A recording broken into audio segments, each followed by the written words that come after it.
stage after them. How are you? I don't want to go upstairs. That's my first flip of the day. Good morning. Wait, I have the drum. It's quite a thing. So my name is Eva. Nice to meet all of you. Absolute pleasure to be here to serve my dear Amazon. And I will not talk to you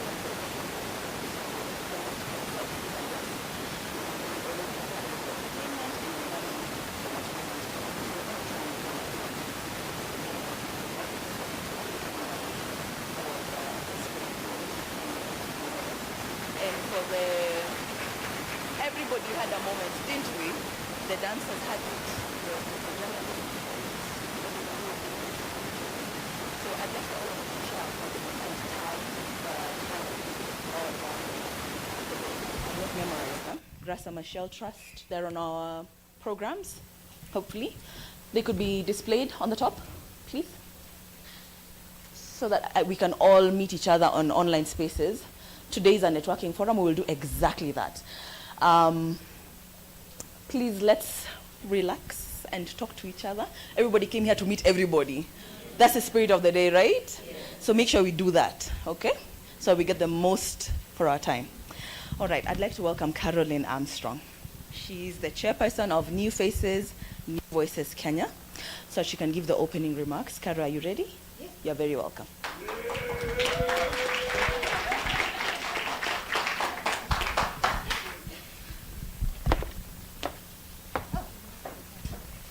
Morning all, morning all, morning all.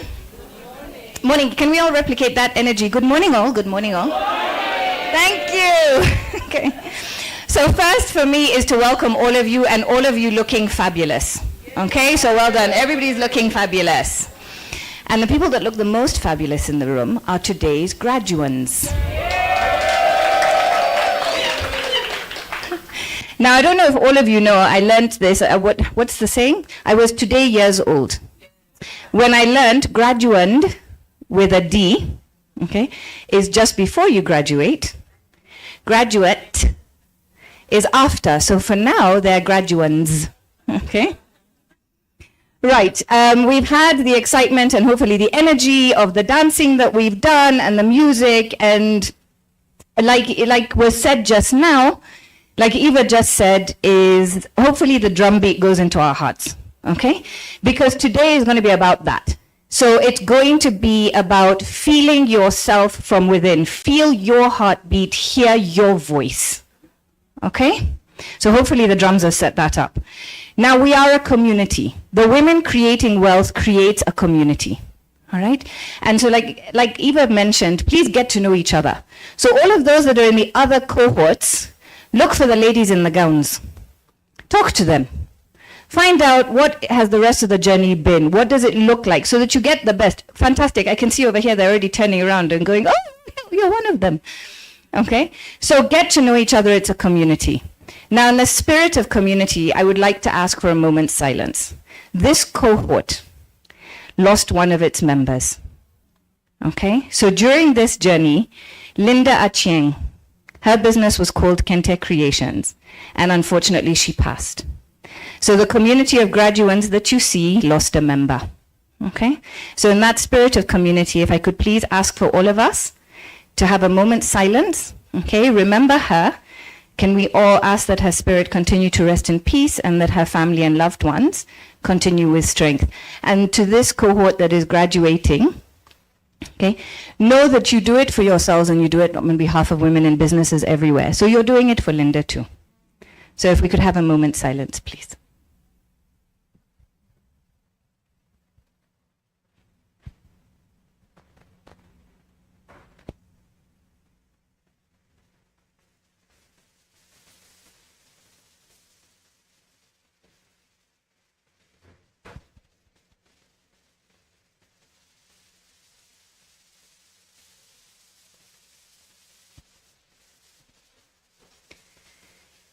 Thank you to you all. Right, now down to today's.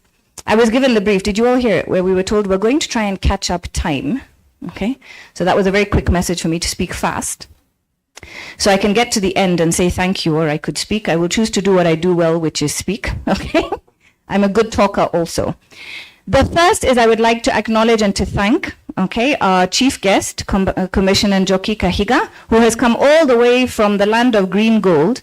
She came all the way from Moranga to be here and to celebrate the graduates. So thank you so much. Okay. She has a long, as they say, I love this word, illustrious career. Okay. And in the context here, she's the chair of Kenya Institute of Management. So it's possible. Can you see we're all chairs going places being chairs? Okay. Now the difference that makes is when it comes to policy and advocacy. When you have voices in the right spaces, when you have new faces and new voices in the right spaces, we change the decisions that are made. So somebody like Commissioner Kahiga, that is part of what they do. They build capacity, competence, confidence, and drive advocacy and policy, which is one of the things that Women Creating Wealth tries to do. Okay. And then also thank you to Eva Mariah for making time to come with us.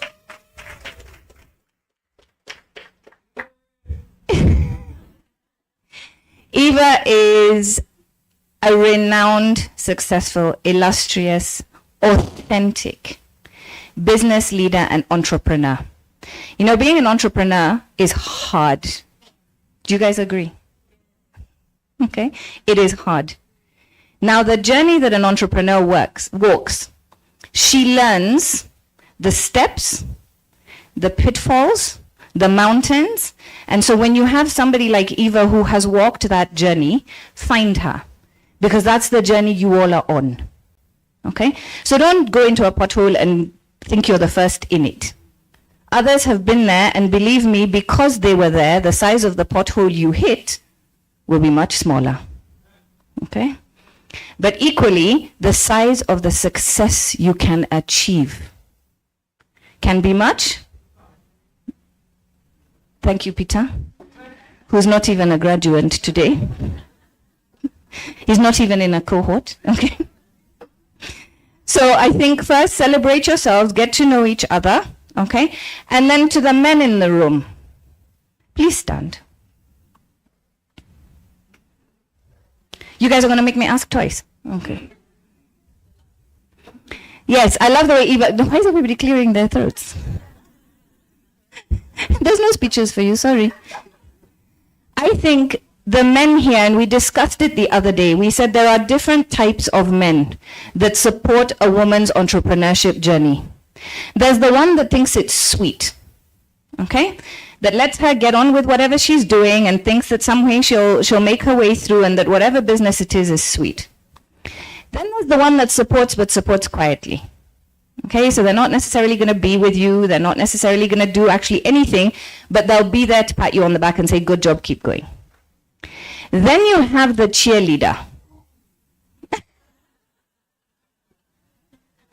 Okay, and that's the one that shows up, cheers, and is with you.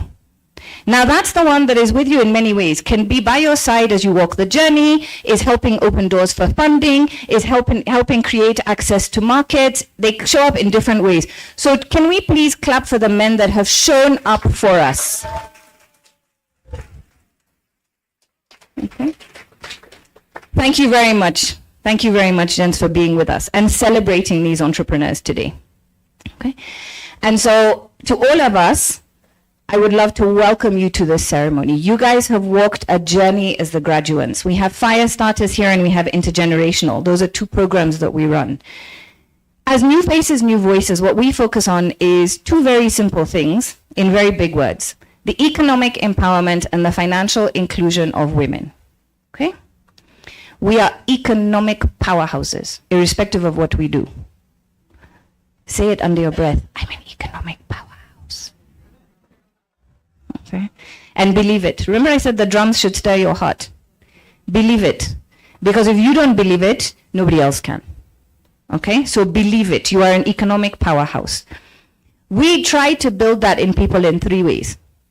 One is diversity, equity, and inclusion, and at leadership. Remember, change who's at the table, you change the decisions that are made. Right? The second is entrepreneurs, building capacity. And that's where programs like Women Creating Wealth change the continent. They really do. This is Kenya's cohort 1. Okay? Not cohort end. There's 3 more rushing behind you and more starting. So the ripple and the wave has started. Yeah. And then the third is women in careers. Because we can't assume that you're going to work at leadership to change decision makers when you didn't start creating them when they started working. Okay, so we do it in 3 ways.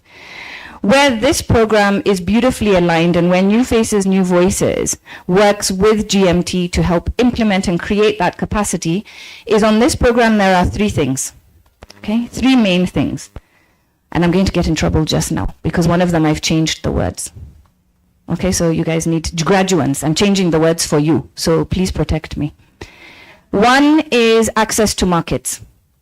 You can have whatever business idea you want. If you cannot find a market that takes up your product or your service, okay, or your talent, it's still an idea. Okay? The second is access to finance. That's obvious, right? It takes money to make money. Yeah? So that's the second pillar.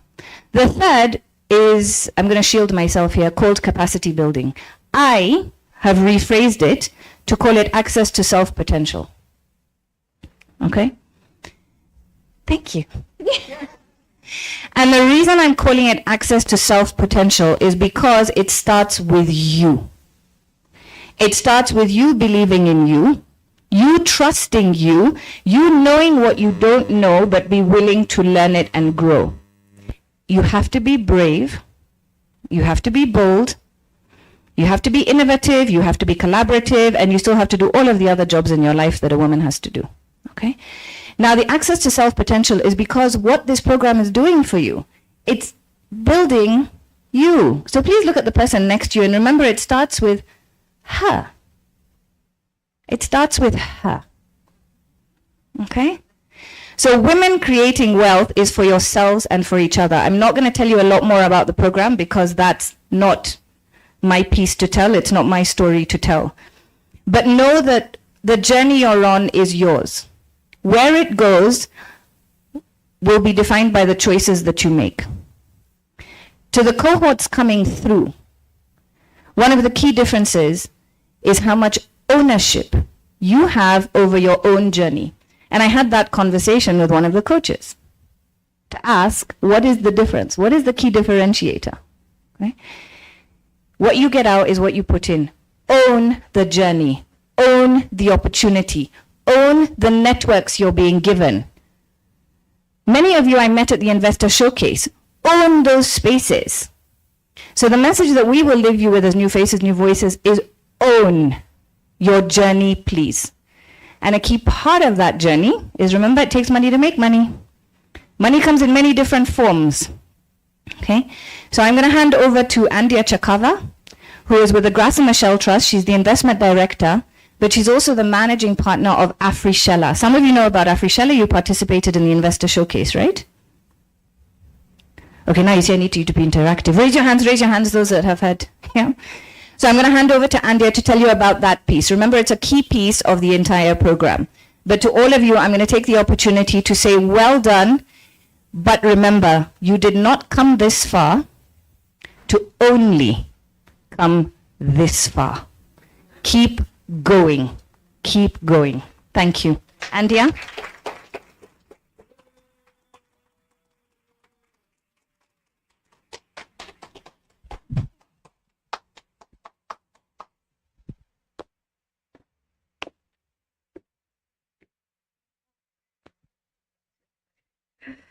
Good morning, everyone. Thank you for being here and just being so patient. We started a little bit later, but we hope you forgave us with all of the dancing. I just want to say that I am giving the overview of Graça Machel Trust on behalf of our Chief Executive Officer, who is Theo Soa. She is in Kenya. I don't want you to hear a rumor that she was in Kenya and she didn't come, but she's actually in a conference talking about a vaccine for adolescent girls that will prevent cervical cancer. So we are dividing and conquering. So I will just speak a little bit about the trust for some of you that don't know us. I think one of the key areas that I want to emphasize is that the trust works a lot through networks. And that's why Caroline, who has just spoken right now, who leads the network in Kenya, is our host. We are guests of the network. The networks are rooted in the countries that we operate, and we are in 18 countries. So when we come to the countries and we have the functions, we work closely with the networks that you're part of. These networks are sector agnostic. In certain cases, they can be related to women in finance that you've just heard, but we've got networks of women in media. And why do we need a network of women in media? Because we have to change the narrative of how women are always portrayed as victims. And when you show up and you say, I'm that entrepreneur, nobody's taking you seriously. Or if women are always portrayed as the other person, somebody thinks you're there because, you belong to somebody. So the narrative of who women are is important. We also have women in agribusiness. Why would we have agribusiness? Because agriculture feeds Africa. And Africa is going to feed the world. We're now in a position when you look at the stats and you're like, why aren't we feeding ourselves? It's a conspiracy that is about to be dispelled with all this visa-free and Africa Free Trade Agreement. We at the time, I think I even met somebody where the East African communities coming together, people want their own currency, what's happening in West Africa. So we are part of a movement. That's what Gracia Michelle is, of bringing the African continent together. So as you stand here and you say you're a member of a Women Creating Wealth Cohort 1, 2, or intergenerational or fire starters, you're also a part of community across several countries. And those countries are those that are in the Enterprise Development Program. Coco will be coming up to say, but there's 7 countries in that. But there's the networks across. And what we do is that we follow the power of the networks. And what we do is that we stand on the shoulders of giants. So who is our giant? Our giant is Mama Michelle. And Mama Michelle also looks at us and says, but I am standing on your shoulders. So what we do is that within the countries we deal with, change makers. And often a lot of the people that we interact with, these aren't what we say current sitting ministers. There are people in their spheres of influence that can make that change. That change starts with me and you and us, all of us, if we want to change something. And I think it's just the power of conviction.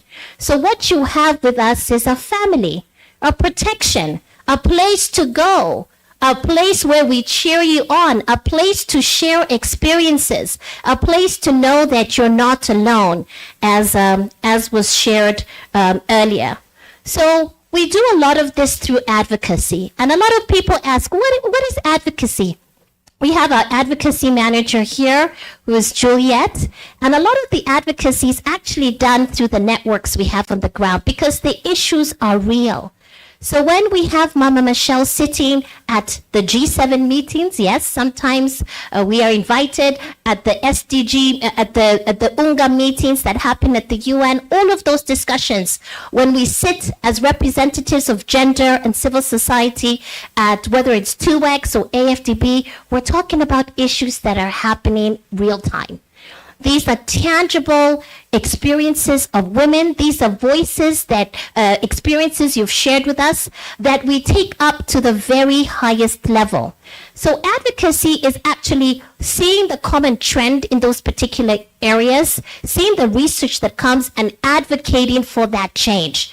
And often advocacy takes a very, very long time. I think one of the key things that the Trust did, and this was a program that actually has, should I say, retired, where it was getting African governments to increase their budget allocation for nutrition.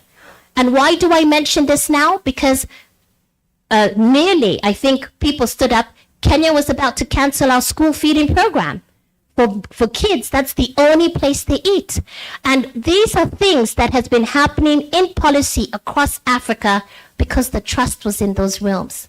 There's a lot of banks now that are coming up and saying they're doing products for women. For some of you that have been around, I think we've been convening the banking sector, and I think Coco can remind me, but I think it's more than 12, 15 years. Speaking, in one case, people responded by pink checkbooks. In other cases, people responded by a product called, a female name. But now we're seeing real, tangible, sometimes, but there's still a lot of work to do. But we don't get tired. That's what I want to say. The issues we're trying to address need several aspects to it. You need the advocacy. You need the capacity building. And the capacity building is not only for you, it also happens on the supply side. I think we have some banking partners here, and hopefully we'll also be able to engage. But it's not only just about women being prepared to grow and scale, but it's also the ecosystem being prepared to receive these women. And for us women to do what? Why do we bank women? Because we pay it forward. That is the thesis of even Afrishella. We are betting on women because when you bank on women, you bet on the community, you bet on the society, which means that when we grow, we take everybody with us. And I think I can end there, but I just want you to know that there's a number of GMT people in the room. We've got Wada from Uganda. We've got Sylvester from Zimbabwe. There was a graduation, was it last week or 2 weeks ago? Coco just came from Tanzania. We've got Coco she's Ghanaian, but also South African, Swazi. She will tell us where she's from. And she's also living in Scotland, and she knows some words of Swahili. But she is the queen of this program. And I'll tell you, with Women Creating Wealth, Coco was training women when, should I say it, not sexy. In fact, it was the least funded program. And people, you'd be like, Coco, bread and butter is advocacy. What are you doing? And right now, if you look at GMT now, that is wholly mostly what we're doing. So we go before people, and that's what we're doing with funding when we start talking about Afrishell and impact investing. So we will not only advocate for you, we will not only do the capacity building, but we will have to find ways to put capital in the hands of women. And thank you.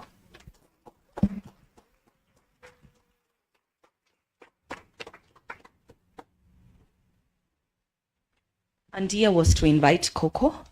Oh. Everybody is really good at their jobs today. The drummers and Caroline and Andia. So Coco, come. I'm sorry, Coco. Here you go. FYI, this is the first ever in-person meeting. So it's just a nice group, big hug sensation. Welcome, Coco. It's called the sisterhood. Thank you so much. I was actually wanting to stand down there because I feel too tall here. No, you look fine. Okay. Thank you so much. Good morning. Habari yako? I think I'm adopting East Africa as my third home. Second home. Maybe I'll make it second. Thank you so much for being here today, and a very warm welcome from the Graça Machel Trust and the sisters, Caroline, Andia. Amazing. The connection to what it is that we all do to transform the lives of women and children from the Graça Machel Trust and the sisterhood that we're building across the continent. Thank you so much. To our guests, thank you so much for being here. Eva and Commissioner Njoki, thank you so much for being here. I also want to acknowledge Susan Oko, who's in the room, but I'll tell you a little bit more about why I want to acknowledge Susan Oko as well. So I think I should probably just get straight to it. Graduates, can we actually change that phrase? Yesterday I was talking to our CEO and she said, listen, you can't have an entrepreneurship program where you graduate. Is it possible to graduate entrepreneurs? You are shaking your head, right? So let's call this recognition of progress. she's scrapping graduation. You know why? Because when we started in 2016, we had entrepreneurs that joined 2016, 2017, those who joined us. When we were doing a program in 2020, 2022, they came back. Why? Because they knew they haven't stopped growing and they still need to scale.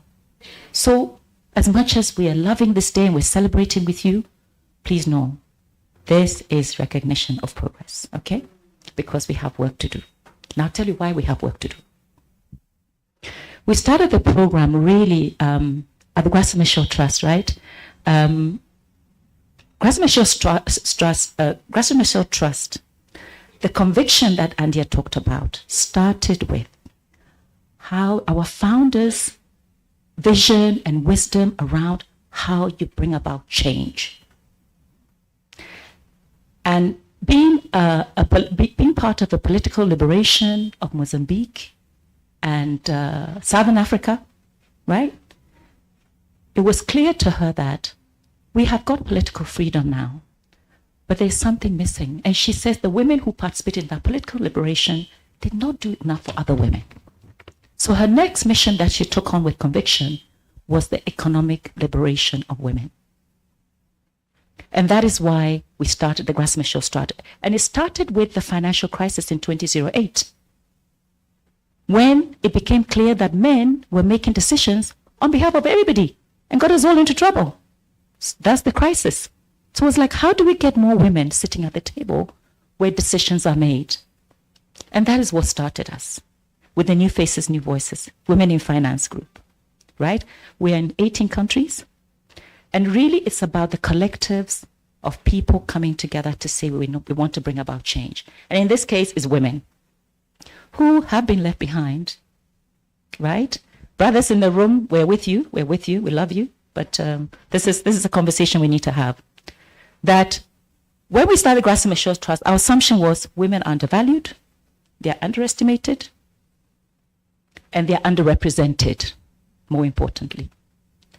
Now, we also have come to know through this entrepreneurship program that women are undervalued, underestimated, sometimes not by everybody else, but ourselves, right? Which is why the research, the World Bank research has finding that entrepreneurship is really, among women entrepreneurs, is really accelerating in Africa, but seldomly do the businesses grow.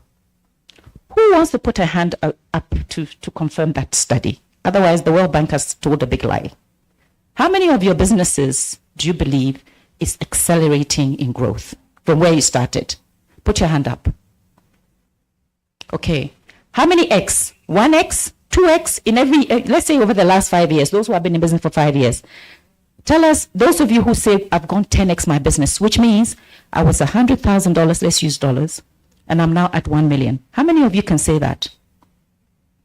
Okay, so none of you have 10X, right? Now, when you deal with investors, they come into a business that can 10X in 2 years, not in 5 years. Okay? So it's really important that we also see what we start to conceptualize what growth is. You may think you're growing, but you're growing at a snail's pace. So, after having done this program for a couple of years, we did an evaluation. It was post-COVID to see the impact of the program. And we found some outstanding impact from what we did. And one of it was even entrepreneurs surviving during COVID and post-COVID. The other one was actually that 10X I'm talking about, some of them have gone even 20X. We had a couple of entrepreneurs who started, like, I'll give an example. Esther, Tanzania, she's in pottery. She started, she was doing $30,000. She had 4 employees. By 2021, when we did the evaluation, she had gone 1.5 million. When we went to see her business, she is going on to 2.5 million to 3 million. Now, that is the vision of what we believe all of you are capable of. The vision, huh? It's a vision. And it's about goal setting. So we dared ourselves to set a very audacious goal at the Grassroots Shore Trust. That this program is going to reach 10,000 women who create $1 billion and 200,000 jobs in 5 years. Counting down now, we're 4 years. So all of you here, those of you graduating and those of you who just started, the challenge to you is, can you at least get to $100,000 in 4 years? Beautiful. Amen to that. $100,000 minimum. At the very least, 20% of you are going to create $500,000. Does that still give us a billion? It does, right? Earlier this year, we were at a global entrepreneurship summit where I learned a new word, unicorn. Do you know what a unicorn is? Okay, some of you in finance know unicorns. I didn't know about unicorn. Unicorn is somebody who's a billionaire in dollars. I learned that in the world, there's 1,700 unicorns in the world. Africa has only 1,300 unicorns. Africa only has 7. So together, as Women Creating World, the 10,000, you are going to be the next unicorn. How many of you believe you can't create that, you can't become that unicorn? It's not one, it's not 100, it's 10,000 of you creating a unicorn. Please be excited about that. You know why I love business? I was in business for 15 years, and at some point I said, go big or go home. If you're not going to be part of the unicorn, please take a seat. Because there's a race on. That is why when you get onto this program, we need you to complete fast. We have 4 years to become unicorns. We have work to do. But believe you me, we're cheering you on. We're going to give you as much support, as much networks, connections, but you need to show up. That's all we're asking. Show up. Now, the beautiful thing about the Grassy Michelle Trust, the way we work, remember Andia said we started with advocacy.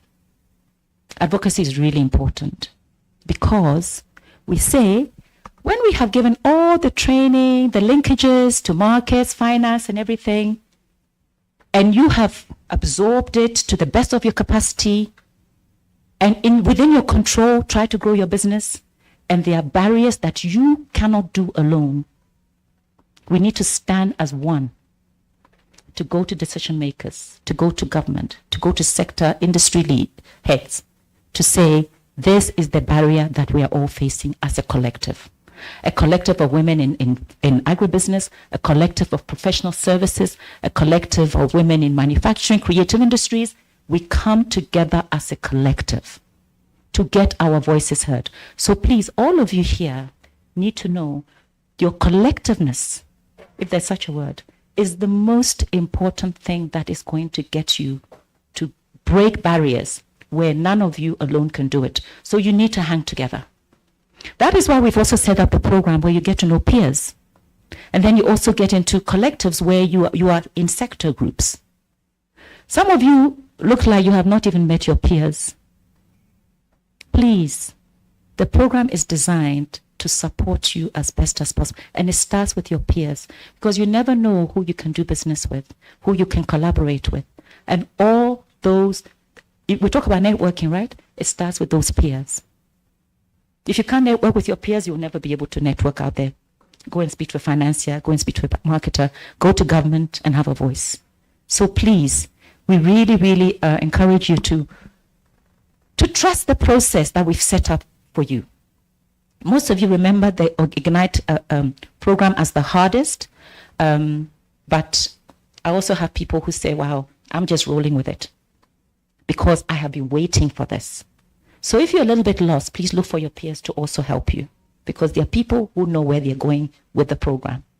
And you just need to get a little bit closer and learn what they're doing, that you're not doing, the time that they're making that you're not making. Right? Remember I said this is a recognition of progress. That's why I'm still taking you back, because we're not finished. Okay. Right. I want to give a very special thanks to the partners who came on board to say we will journey with you with the mission of reaching 10,000 women who create $1 billion and 200,000 jobs in the next 4 years now. I want to start with the African Development Bank, and it's represented here by Susan Oko. Thank you so much. Thank you.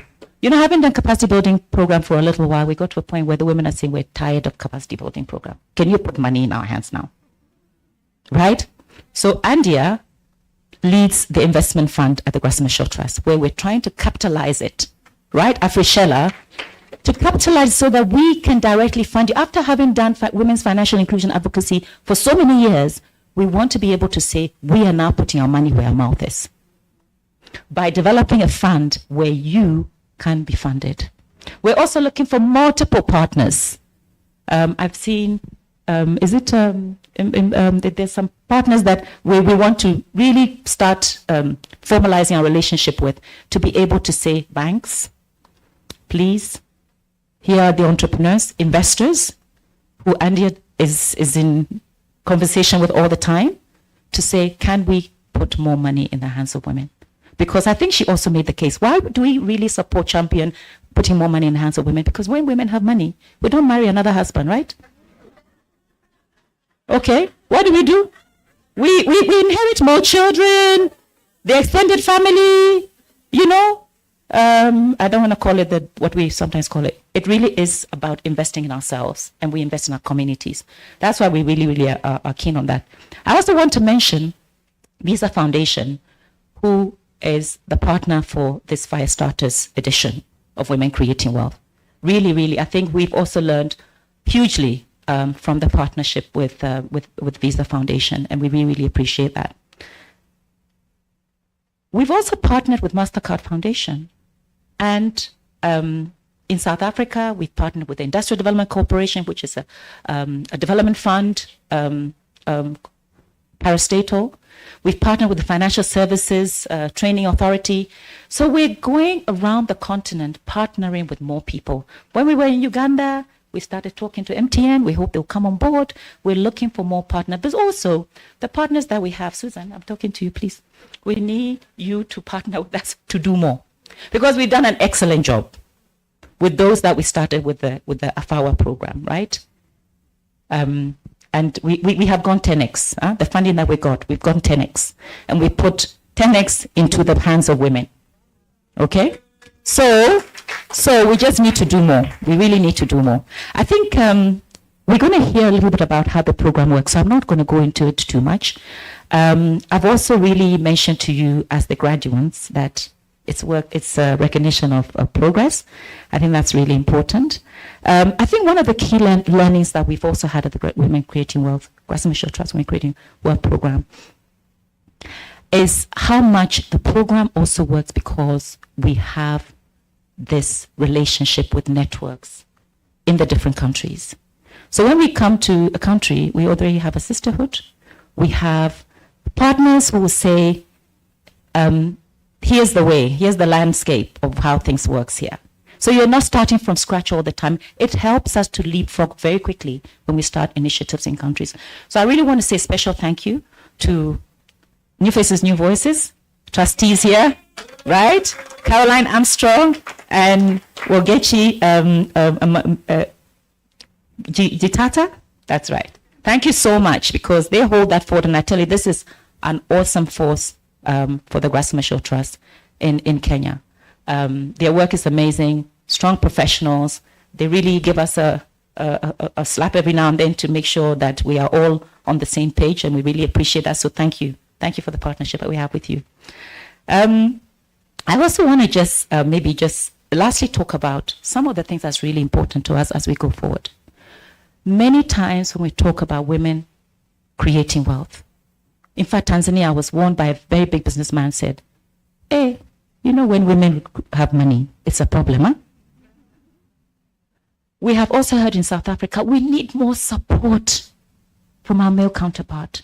They need support from you as peers, but you also need support domestically. Big up to you, Brother Peter. I think we need you to mentor some of the men who are not in the room. By the way, I'm wondering, why did you invite your partners today? Did you invite your male counterpart today? No, please.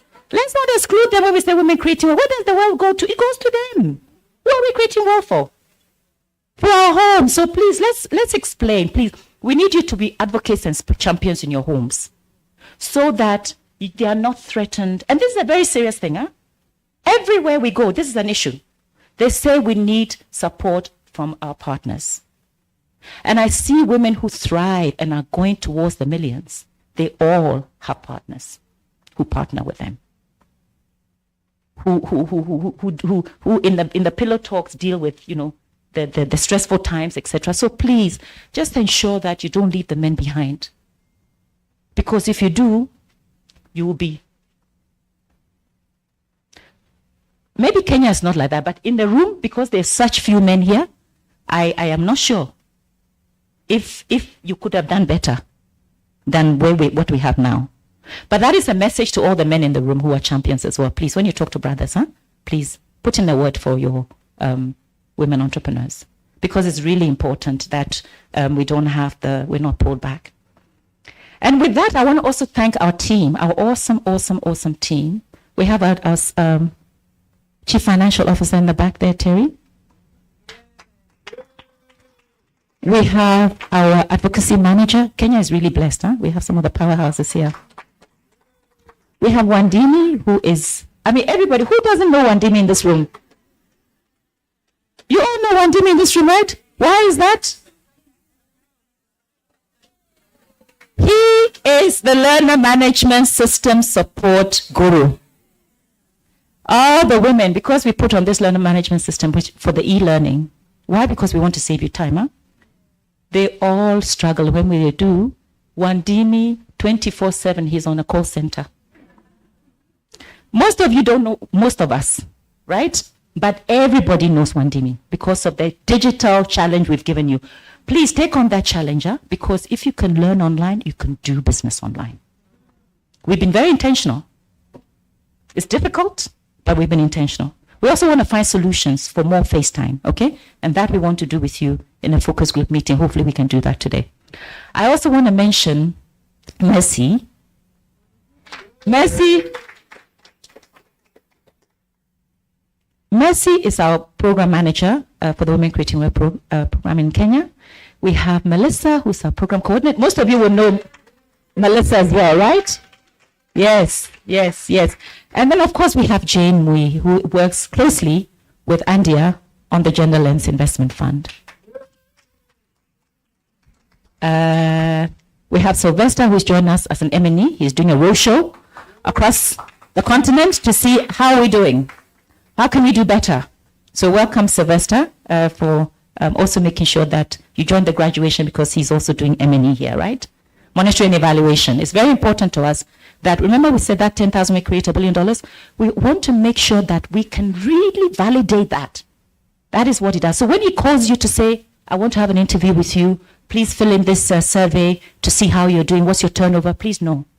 If we don't do that, we will be telling stories that women created wealth. So please, you need your support. We all need your support to be able to tell the story about how we're creating wealth.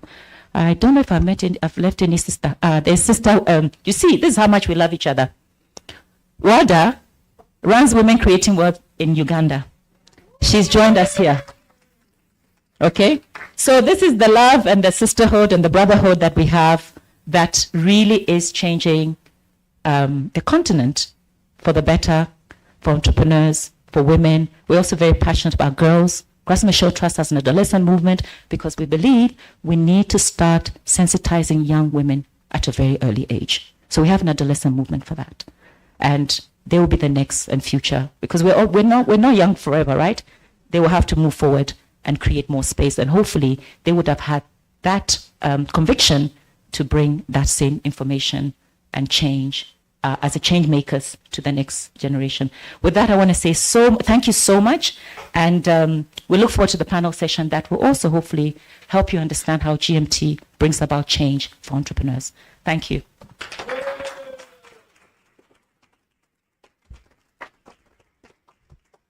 Thank you, Coco, for the overview. Isn't she pleasant to listen to?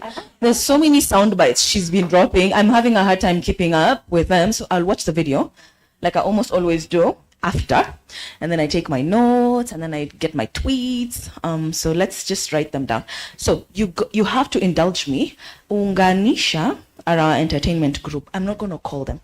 We will call them in our, what did you say? No graduations, in our marks for progress, in our recognition. Yes, let's call them to our parties. Whenever we're doing our product launches, let's call them for that. But for now, I want to call our panelists direct. So Ms. Muya Karibu, so that we can have our panel direct. I'm trying to redeem time. Let's keep it short and sweet, 20. Okay. 20. Good morning. Good morning, everyone. My name is Jane Muya. I've already been introduced, and allow me to introduce my panel. Starting with Melissa Mwiti. And Melissa, as Coco has said, is the Kenya Program Coordinator for the Women Creating Wealth program. Melissa. Next, we have Stephanie Nguku. And Stephanie is one of the coaches within the Africa Fire Starters program. Stephanie, you come on stage. Then we have Andia Chakava, GMT Investment Director and Managing Partner Afrishella. Andia.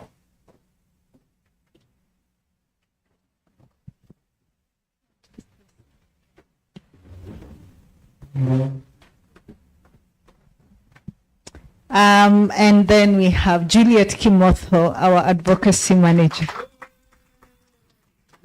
You watch your step. Yeah, thank you. Thank you, my dear panelists. And this panel seeks to unpack that entrepreneurship journey, our enterprise development program. What journey does the entrepreneur take from the beginning to the end? And what impact does that journey then have? So allow me to start with Melissa. And Melissa, you're the coordinator in Kenya, and you've worked with the cohort that is graduating. And capacity building is where the journey starts for the entrepreneur. But there's so many capacity building programs, and we've had it said that, women are over-trained, they're over-mentored. But GMT's program, Enterprise Development Program, is not just about entrepreneurship, is it? It's also about the entrepreneur. And so Caroline was on point earlier about, a focus on, what did you call it? Access to self-potential. So that's what we do within the Women Creating Wealth program. And so, Melissa, would you paint a picture for us? Would you take us through the journey the entrepreneur takes, going through the program, how it's structured, some of the highlights as they navigate it that you have seen, and what challenges do they come across, and how have you seen them work to overcome them? Thank you, Jane, and good morning, everyone. So good to see you all. My heart is full today. Yeah, because we've worked a journey with the entrepreneurs, and my colleagues who went ahead and said this is a transformative journey, I can tell you it's not just for the entrepreneurs, but it's also for part of the team. For us, it transforms us. You cannot work with entrepreneurs, women entrepreneurs, and not be yourself transformed. So thank you so much. So Jane, just going back to your question, and to give you an overview of the program and what the entrepreneurs experience when they come on board. So this is about a 10-month program that's in two main parts. So the first is Ignite course, and I think you had Coco mention about the Ignite course that Wandimi manages, so which is a 5-module course. So we start with personal mastery and leadership, then we do entrepreneurship mastery that looks at operational excellence, scaling, systems, and then we have entrepreneurship mastery 1 and 2. And then we go to winning markets. We want our entrepreneurs to define who their customer is, to know what the market opportunity is, how to exploit that market, so winning markets. And then we have Know Grow Your Money. So Know Grow Your Money is understanding your numbers, understanding the figures. And we are saying we don't want the women to be number crunchers, but we want them to know what the numbers mean. So even if they bring on an accountant and he brings a report, they understand what it means to have a profit and loss account, a balance sheet, a cash flow statement, whether they are making money. That's very important. So that's the Ignite course. And then as we do that, we have our peer coaching sessions every week. And one big difference, Jane, about the program is we are big on having each one teach one. So it starts at that very early stage. So we say peer coaching, where the entrepreneurs go through their modules, self-study module, but come at the end of the week and share their learning, their experiences, tell each other what their challenges were, how they'll apply the lessons at a personal and business level. And then we go to master coaching. So we have coaches who have gone through the Ignite course, are qualified entrepreneurs, and have applied the lessons in their program. So when we say in their businesses, so when we say each one teach one, these are experienced entrepreneurs who can come back and share. They know what you're going through as entrepreneurs, and they can share their own experiences, even as they try to clarify probably technical aspects of the program. And then after that, we move to business coaches. And Stephanie will be taking us through the process. And then we prepare the entrepreneurs to access finance. So for those who are looking for money to expand their businesses, we prepare them. You had one of my colleagues talk about a showcase. So we had a showcase in March in Kenya, very successful. We had businesses showcasing or telling us about where they are and where they want to go. So in a nutshell, that's the process. And about challenges, I think, just working with entrepreneurs, I've seen resilience, with this cohort. I've seen women trying to balance different things, and sometimes almost giving up and sending me a text. And, we have this joke with one or two entrepreneurs that, no, you cannot break up with me on text. Just let's have that conversation. And, we've had that conversation and they've stayed on. There are two entrepreneurs in the group who had babies. We have, and they are here today. Yes. And, just yesterday when I was telling one of the entrepreneurs, I'm really looking forward to see her. She told me that they were really affected by the floods, and she sent me pictures. It's a big printing company, and the printers were covered, in just water and everything. But she told me we've dusted ourselves off and we are here, and that's what resilience is about. So thank you so much. I mean, there's so much to say. I know we are limited by time, but like I said, it's been a pleasure to work with the women in this cohort in Africa Fire Starters. I'm so happy to see your progress and how this has impacted you. I know there are sometimes I wear this hat. People think I cannot be strict. I can be. So when you haven't done your courses, and when they did, they told me, oh my goodness, you mean this is what it was about? And we probably were following each other so many months. So I'm really, really happy. And thank you. Yeah, and thank you, Melissa, for that. And just because it's a really important issue, does the program at all touch on self-care, mental health, wellness of the entrepreneur? Thank you for that, Jane. In fact, I had forgotten, and that's one of the things that separates our programs. Because when we start, we don't go, I talked about grow your money, understanding your target. We start with where the woman entrepreneur is. We want to meet her where she is. We want to understand that she has a lot she's probably grappling with. Once doesn't know how to balance issues. So we start with the personal mastery. We've had a lot of feedback about just knowing my ikigai, knowing my purpose for being. And that has made a difference. That has made the entrepreneurs sometimes even change what they were doing when they started the program.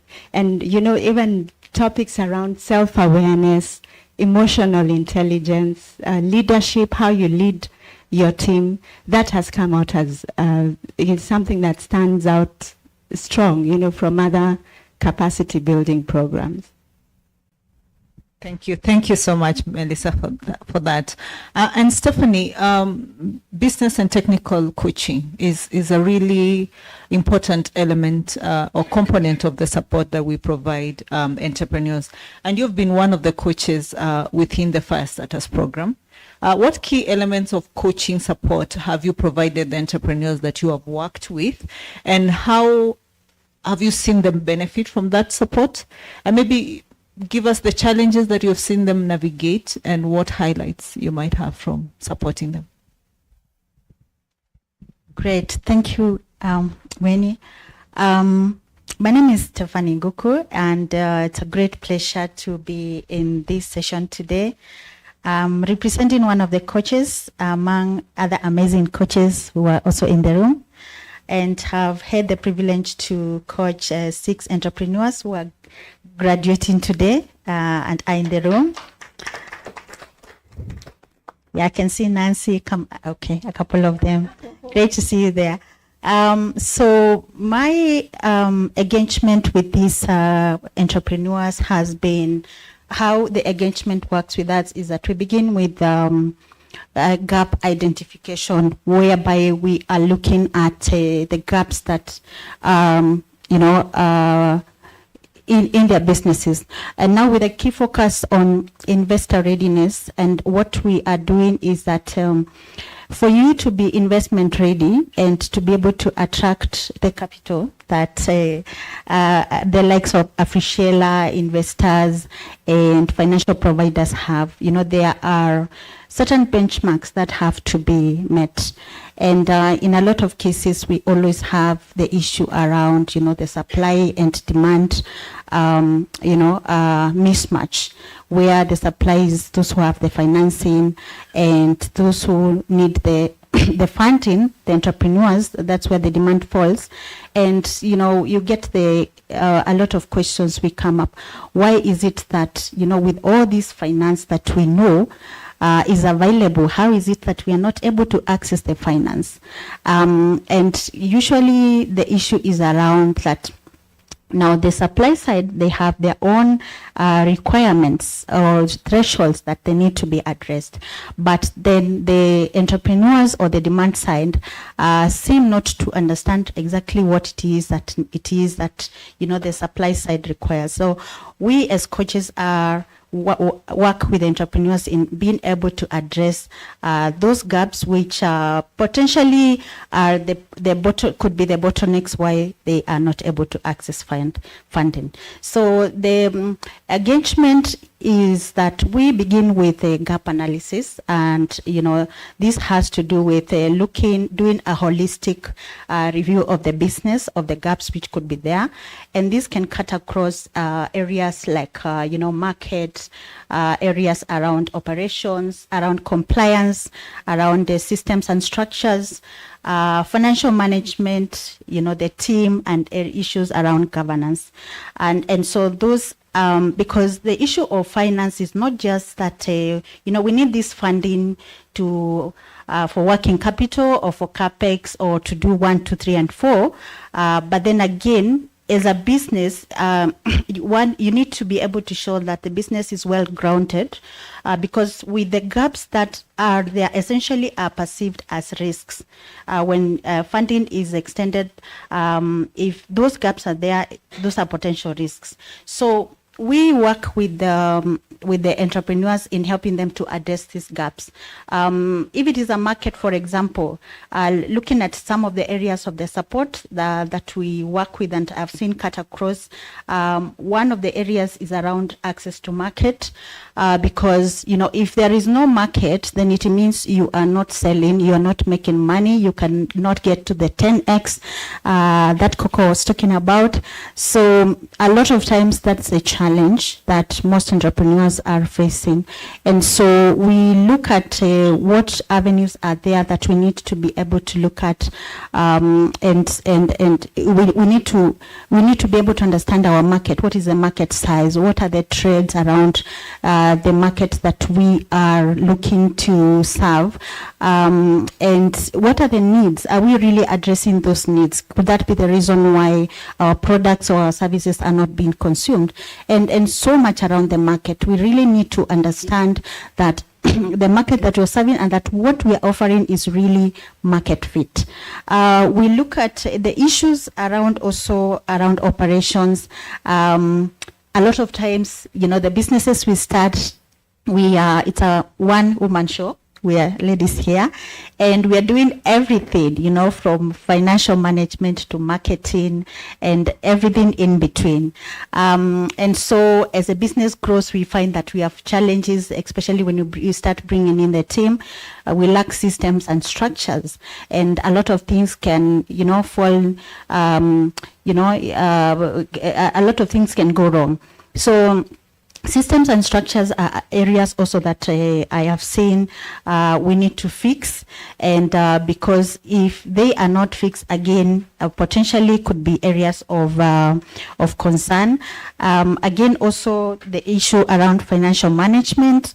When we are beginning, we always say that, when you're wearing a trouser, there are two pockets. There is my money and the money for the business. But then the trouser is mine. So I decide how the money is going to be used. But then now when we mix, there's not that separation, the business will suffer at some point. So I get those questions of how do I separate, my personal money and, the business money. And, we have been able to delve with some of the entrepreneurs on issues around that. Digitization, we're living in the world where everything is digital. So we need to see how we can digitize our operations, and, all the things that we're doing for efficiency and also saving time. We save costs. There's a lot which can, and being able to reach a bigger market. And of course, the access to finance, which is a big thing, and the reason why having this conversation around investor readiness. So there is, once you have fixed the gaps, so we look at fixing the gaps first, in the areas, just to mention the ones that I have mentioned. Then we go to the preparation of documents, which we refer to the documentation as the fundraising collateral. So these have to do with the pitch deck, the financial model, and pretty much are the ones that now you are able to present, to the potential financiers to be able to tell your story and show that you really have a business opportunity which they can be able to invest. So preparation of documentation is the other thing that us coaches are doing for the entrepreneurs. And we have also had a case whereby introductions have also been made with those we have felt are ready, and conversations are also going with these entrepreneurs with potential investment. Some challenges being around, of course, implementation. It's one thing having the knowledge that this where I have a gap and this is what I need to do. And in most cases has to do with the, resources, whether human capital, whether it's the finances, whether it's equipment or, premises or facilities there and then. But then again, we don't stop by saying that, okay, we have this challenge, but it's about us asking ourselves, how do we go around addressing this challenge? Because there's always a way around that. And as women, again, also the discipline that comes with running with an enterprise. Yeah, these are things that will not be taught in school, or they just have to be within us. The resilience that Melissa is talking about, the consistency that has to be there, and accountability. You need people around you to be accountable to, and that is gonna go a long way to just give you that push. So the highlights have been that, for me, I was fascinated by some businesses that I have been coaching. One of them being the Pets Paradise. They have this boarding for pets, boarding, yeah, and they have. And how the business is, it's actually classified into different classes. I was with Melissa when we visited that particular entrepreneur. So they have economic class. They have the other classes. Yeah. Yes, and then it's premium. Okay, and very amazing. I always get fascinated by the businesses that so there are dogs and there are cats. A cat has their own space, a house and space to play, and and the kind of how the feeding is also premium. Very interesting. So that just also really inspires to see that women are able to identify opportunities, because even where they are positioned, it's a right market that they are targeting. And again, also the other highlight for me during the showcase, we had I had one of my entrepreneur pitching then, and she has a business got a lot of interest, and she's likely to get funding. Conversations are ongoing.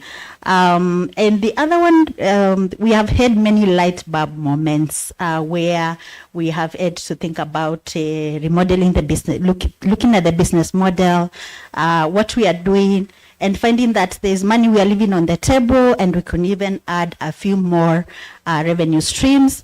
That for me was very key, and also for the entrepreneurs, and also issues around access to market, building partnerships. We are always looking for the customers, but partnerships and collaborations is, for me, has worked very well in being able to get more business. And this also has been a very good highlight for them. And entrepreneurs been very excited about the next thing that they can be able to do with all the knowledge that they have received and already are applying. So that has been great for me. Thank you so much, Stephanie.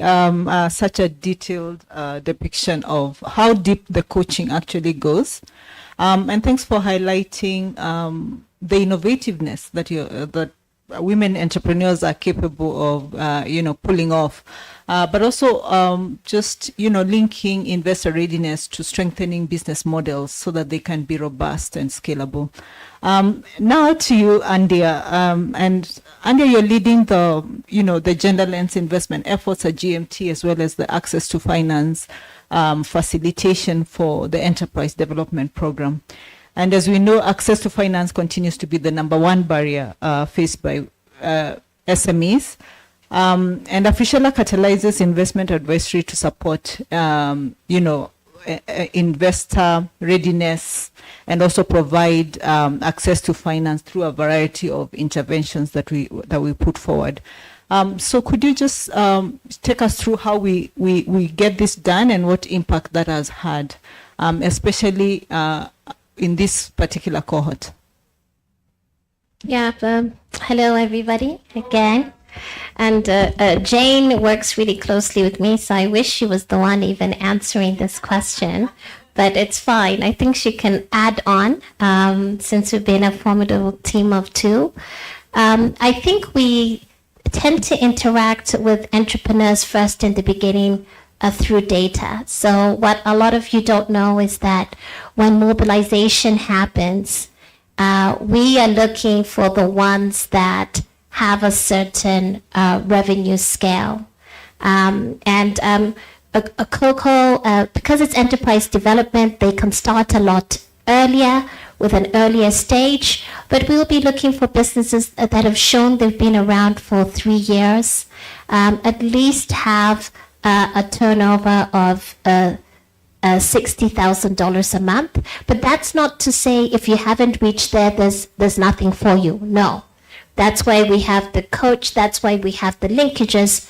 But I'm saying the access to finance identification happens from a mobilization perspective.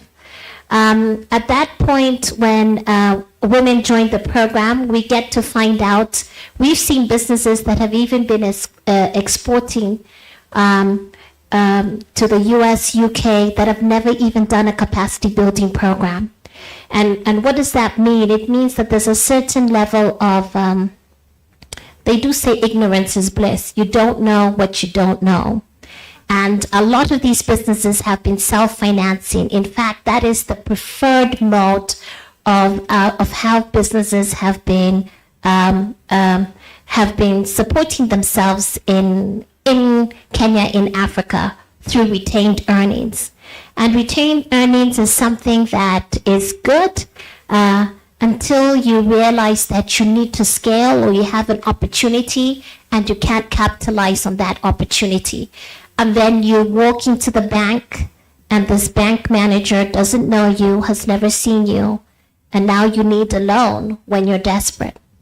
So what we aim to do is have women actually record the money that they receive. And I remember when Jane and I were even talking with finances, people were saying, Kenya is a very tricky market because people can get money on their phone.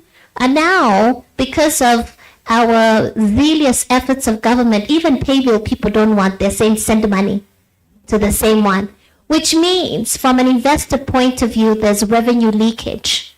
There's also that aspect where if you're a business, you can take cash. There's certain businesses that refuse to take cash post-COVID. I think you've read some of them. I don't know if you're one of them. So everything is digital as well. And then there's putting that money in a central location, which is in a different pocket, as our coach has explained. Having that regular transactional activity, even though you may not have a traditional asset that many finances prefer, sets you above the rest. Record keeping. Your record keeping is actually your collateral, because through that, people can see your behavior. And that is why a lot of digital lenders have been able to give Kenyans a lot of loans.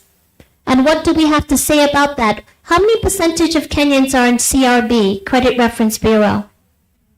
What is a Credit Reference Bureau? You don't have to anyway tell yourself, you don't have to say.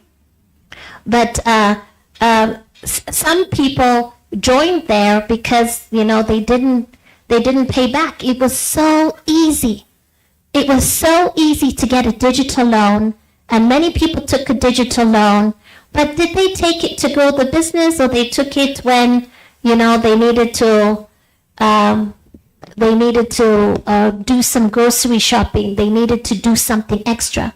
So the uses of funds also matters a lot. What are you using the money for?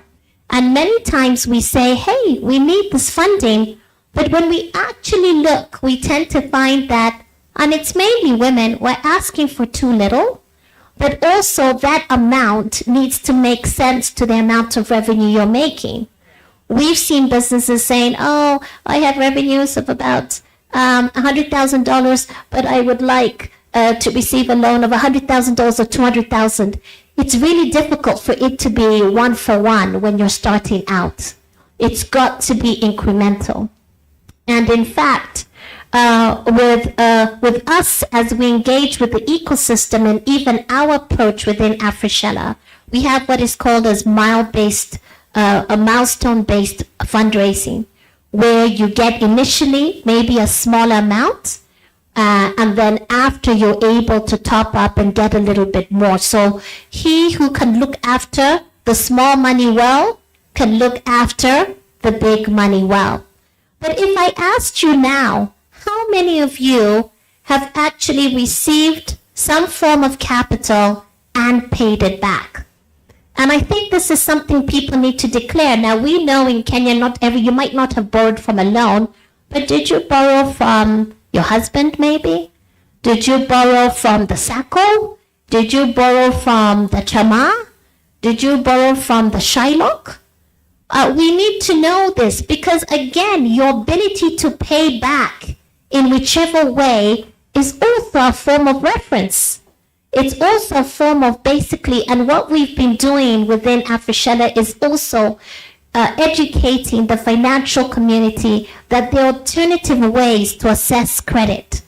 Now, if you've never borrowed before and you're coming again for the first time, there's nothing wrong with it, but your business has to speak for itself in terms of how incrementally is your business growing.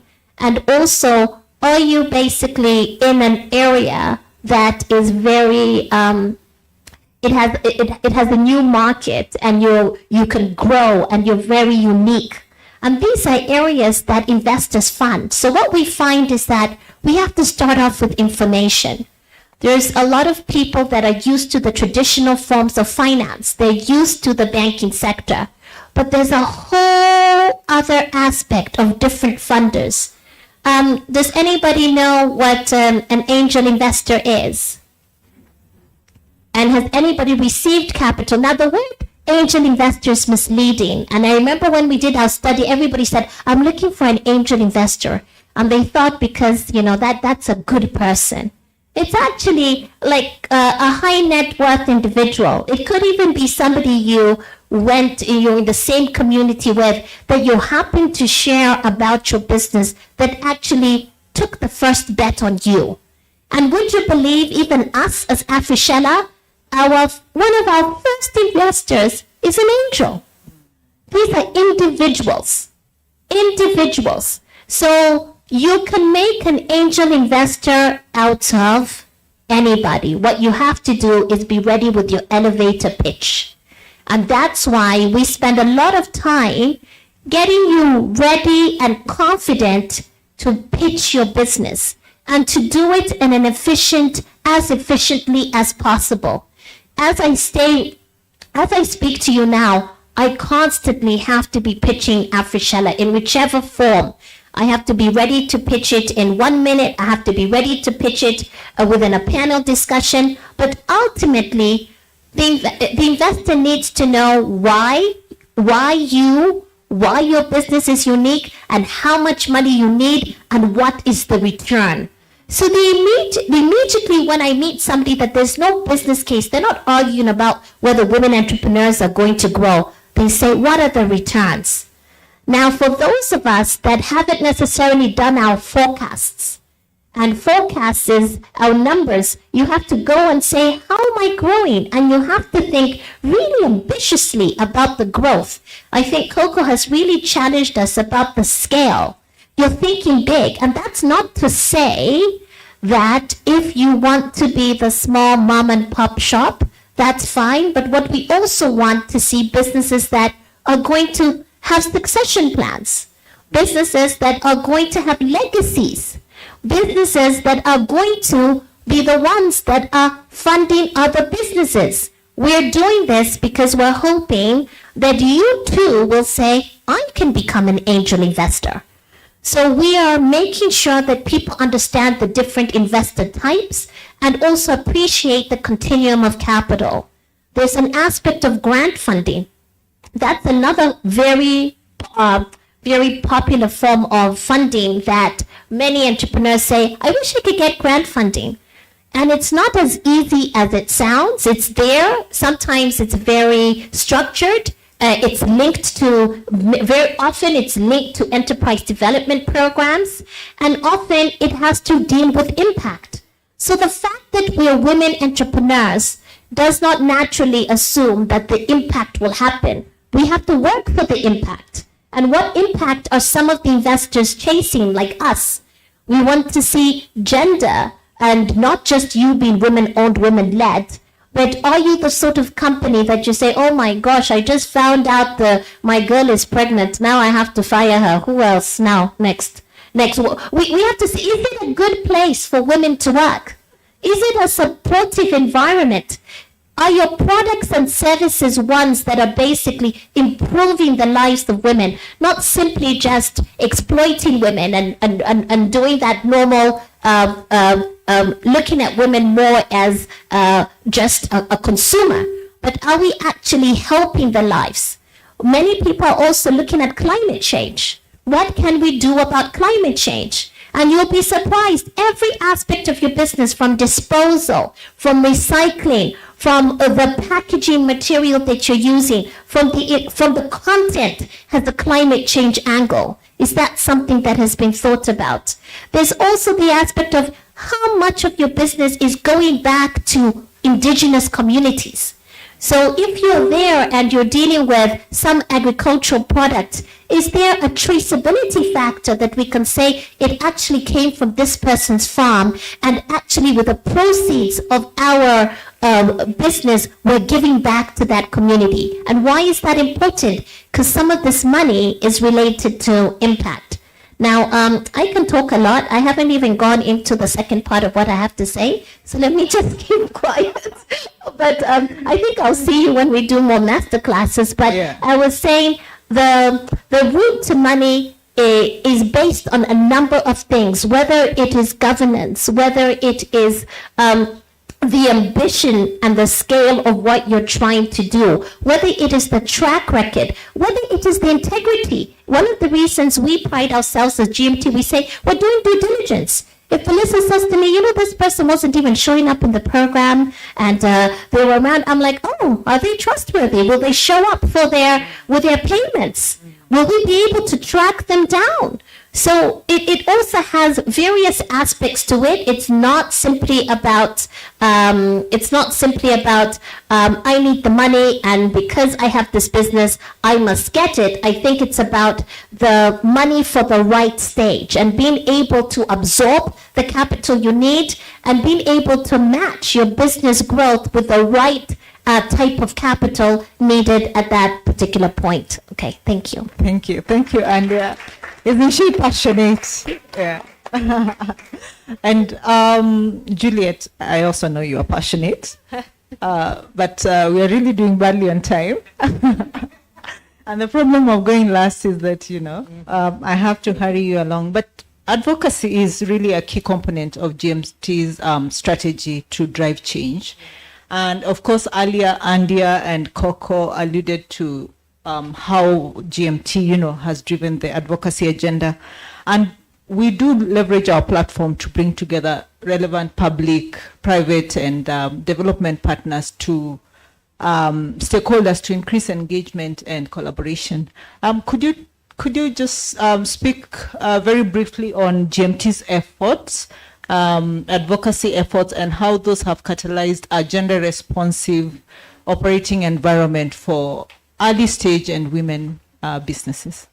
All right, thank you so much, Jane. It's more like save the best for last than when you're last and there's little to talk about. But yeah, there's so much they've spoken about. And I just want to begin by where our advocacy is rooted. And as an organization, we call ourselves a Pan-African Gender Equity Organization. So that's where our gender agenda begins. And even in the composition of our staffing and the constituents we work for, there's really a significant representation of women and youth and from all the different constituents from the different geographical sectors that there is. So I'd begin by saying our approach to advocacy is really evidence-driven. You can't walk in a room like a mad woman or man and just speak about anything without backing that up. So our starting point is always evidence. And where does the evidence lie? It lies within our entrepreneurs, the experience that you have starting a business, registering that business, being able to even sell your produce and products to the different clientele that you have in your possession.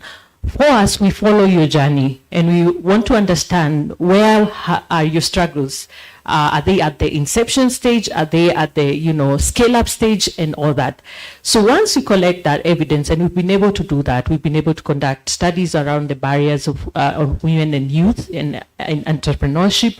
We've also done a study around how COVID-19 has hit businesses, women businesses, and what that impact looked like. So through this evidence, we are able to develop the strategies that need to be applied to reach out to the different stakeholders. Jane has mentioned we work with both private and public sectors. And very important to mention that first, how we do that is movement building. When you work as an individual and as a group to influence change, to influence a decision anywhere, it carries more weight when you're a lot of you. And it even intimidates, or it more or less gets everyone thinking that this is a public concern. Advocacy is really based on public concern or public issues. And if you have a common issue, it means there's something that someone is not doing right, or there's something that needs to be addressed differently. So we have this public issue that with it, we are able to propose, for instance, the different recommendations that should be done. One way we do that, we have our women in business networks, and they've been able to command women in business who are at different levels in business. Those businesses that have existed for years are making volumes of income, and those who are even starting up. Very important to note that our women in business networks have been the hand-holding element in terms of connecting the women who are, and do not have very big businesses with financial opportunities and institutions. I'd give a practical example. For instance, we have our women in business in Uganda that was able to bring on board 250 women who are unbanked. These are grassroots women doing businesses. And, my Andia has mentioned that, record keeping is important. Everyone needs to do the trail, follow the trail. And what our women in business networks have done is, first of all, provide the financial literacy needed by these groups, by the women at grassroots level, to be able to access loans, to be able to even know who they go to not only save their money, but also be able to invest with the money they save and even borrow more for, to grow their businesses.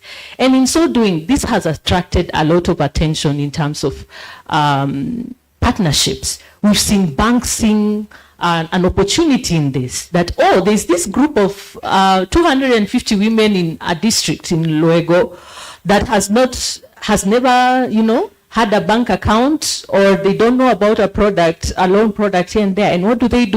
They join our networks on the ground to come and do activations, to come and do awareness raising campaigns. And then from there, they live there knowing they have registered like clientele. And remember, one thing we're good at as women is we are mobilizers.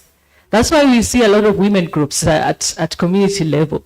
You see a lot of, we're very good at joining networks, whether chamas and things like that. So once you get one person registered, imagine how many others will follow. And they monitor and you see that what has been the impact of you being banked or joining a circle, joining a financial institution look like. So they borrow a leaf from what they see. And that's how the financial institutions have been able to raise. So I'm happy to announce that from those 250, almost 200,000 other women have been able to benefit from that snowballing effect of mobilization, reference, and things like that. And that's just one country. Another strategy that is that has worked with our networks is the linking strategy. So we know as a network, because we sit in the same platforms as the different stakeholders in government who make the decisions in terms of, do we need to set up a women entrepreneurship fund, who also know what products the bank have come up with. And then there's this other group of women who have never registered a business, but they are working in the informal sector. Very important to note, in Africa, the informal sector is 70% of women are in the informal sector. So imagine that this is a group of women that you really want to see benefit from the different opportunities that are there at whatever levels. So we play that linking role. We have set up together we've set up communities of practice. And what these communities of practice look like, it's like we bring together the entrepreneurs who are our key constituents. We also bring together the financial institutions that we know have the products or the capacity to address the issues of entrepreneurs. And then we bring the private sector. So it's both public and private sector. And even all these individual investors that Andia has spoken about. With our communities of practice, this is where information circulation happens. So you know, for instance, with the research that we've done, most women say they have an idea of a policy, but they don't know what the policy says and how it trickles down to her and the selling of fruits and the selling of honey and everything else. So what this community of practice have been able to do is break down the information in a language that the grassroots woman understands, in a language that any other woman in business understands. So, and this has really helped because big even trading platforms such as the Africa Free Continental Trade Area and you've had the amazing AFDB with the AFAWA program, all these fancy words, the only way they can make sense to a typical entrepreneur at community level is breaking it down in a language that they understand and knowing where they actually can access this funding, where they can actually access this training. And that's what our communities of practice have been able to trickle that down for. Also, GMT is very keen on, as our convening role, playing that bridge role, because we sit indeed in different platforms, especially at continental level, at regional economic level. At the moment, we have existing partnerships with the African Union Women and Gender Directorate, and all these are just for us to streamline more like grassroots upwards. I don't want to use the bottom-up word. It could mean many things. So that grassroots upwards approach, and for us is we represent the voices of all our entrepreneurs, and not just representing, we actually get the entrepreneurs on those tables. We, in our missions, in all our advocacy missions, carry along 1 or 2 or 3 entrepreneurs and make sure they are actually presenting on their entrepreneurship journey. They are actually sharing the real stories of the challenges they are facing in their capacity, individual and collective capacity. So in conclusion, I'll say, so and I'll also say the last bit, which is the last approach we've used. My colleagues have spoken about capacity building, but I'd like to mention that on top of the Ignite program, we have the online leadership program that has really helped entrepreneurs, leading women in the entrepreneurship sector, actually learning new skills or two on how to do business, or even elevate their leadership role in business, because they also sit in boardrooms, they also make this decision. And we're very happy to know that some of them have used this knowledge to expand their businesses, to expand registrations in markets that they've not been to, and so forth and so on. And I'm just looking at NFNV Kenya, and I know their big role that has been in influencing the insurance advocacy arena in the country. I know they can actually give very good case studies on that. So just to say, this is just a few of the examples that we do with our advocacy work, but there's a lot really behind the scenes that we do. But because of time, I'm gonna honor your stop. But yeah, I thought Andia was passionate. Juliet is very passionate. Thank you so much, Juliet. And I like what you're saying. And you reminded me of something that Mama Michelle said, that GMT offers a platform where women can come together and speak with one voice about the issues that impact them. And guys, give a hand clap for my panel. I know we have taken all the time for the next panel, but I hope we've unpacked and painted a picture of what the entrepreneurship journey does look like. MC, I'm so sorry for the time we've taken, but thank you so much.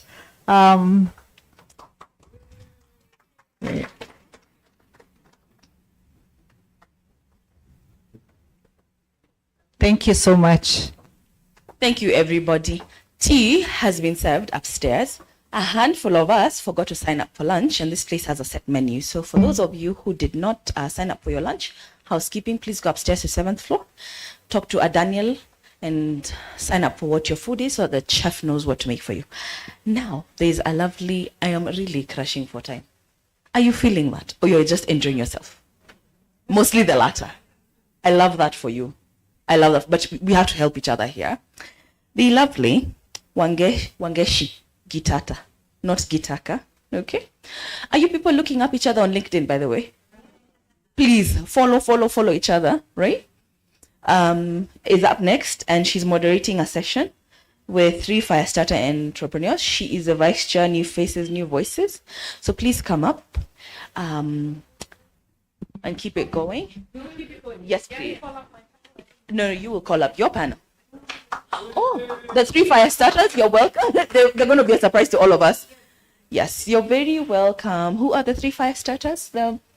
Melissa has them. So I'd like to call Metian,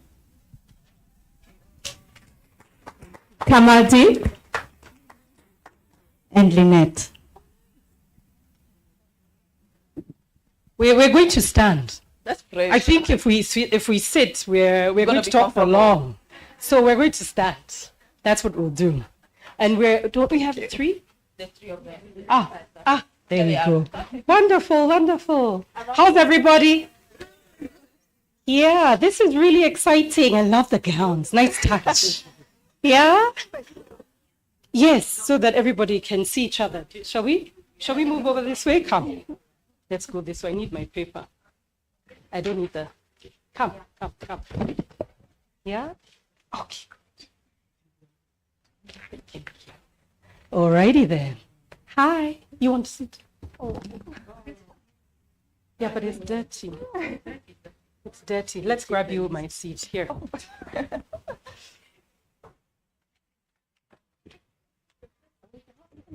No. The chair's up. I want us down here. What? That's my panel. Excuse me. Have a seat. Because we've been sitting for a while. So, yeah. And we're flexible because that's part of being an entrepreneur, right? You have to adjust and go with the circumstances in which you're in, isn't it? So what I'm really very quickly going to do, because I've been told we're very, very short on time, is I'll have our panel introduce themselves, especially because I'm also getting to meet them. We saw each other at breakfast, which we had to gulf down quite quickly. So if each of you would introduce yourselves, the name of your business, it's okay, just sit. Okay, so you introduce yourself, tell us a little bit about your business, like real elevator pitch, like not for Andia's investors, like we're literally basement and we're coming up to 6th floor. How quickly can you tell me who you are and what you do? Thank you. My name is Lynette Wanjiku Kinywa, co-founder of Pensop Systems Limited. We are a software development company. So over the years, we have progressively rolled out various options, solutions, all tailored to meet the unique needs of our clients. Some of them are like pensions, insurance, property management, health, job evaluation, just to mention but a few. Thank you. Morning, everybody. My name is Metian Pertet Waiganjo. I'm an accountant by profession. I'm a fellow of the Association of Chartered Certified Accountants. I'm a second-generation manager in schools that my parents founded 40 years ago.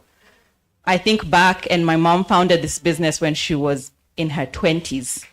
And I realize, you're standing on shoulders of giants. And when I stand here, I stand not only for myself, but for my family as well, because without them, I would not be here. I worked in corporate for several years before I decided to take a step back and invest in our business, because what I was doing as a cup of tea, our family business was having some challenges in, and I thought that's a great opportunity to level up. Fast forward, started 40 years ago with 7 children. We now have 2 campuses, almost 2,000 children, second generation management. We are in the competency-based curriculum. Great achievement for us and focus area is building all-rounded individuals, people who can settle in any sphere, any atmosphere, in business, in careers, wherever we find ourselves. We thank God for our strong alumni network, many of who have come back to bring their own children. That's the greatest vote of confidence that we would ever have. Thank you. First, I'm an alumni of those schools from kindergarten. More reason why I thought if it worked then, how much more will it work now? The schools are Olerai schools. We're based in Kajiado County, in Ongata Rongai and Kiserian. Asanteni. Good morning, everybody.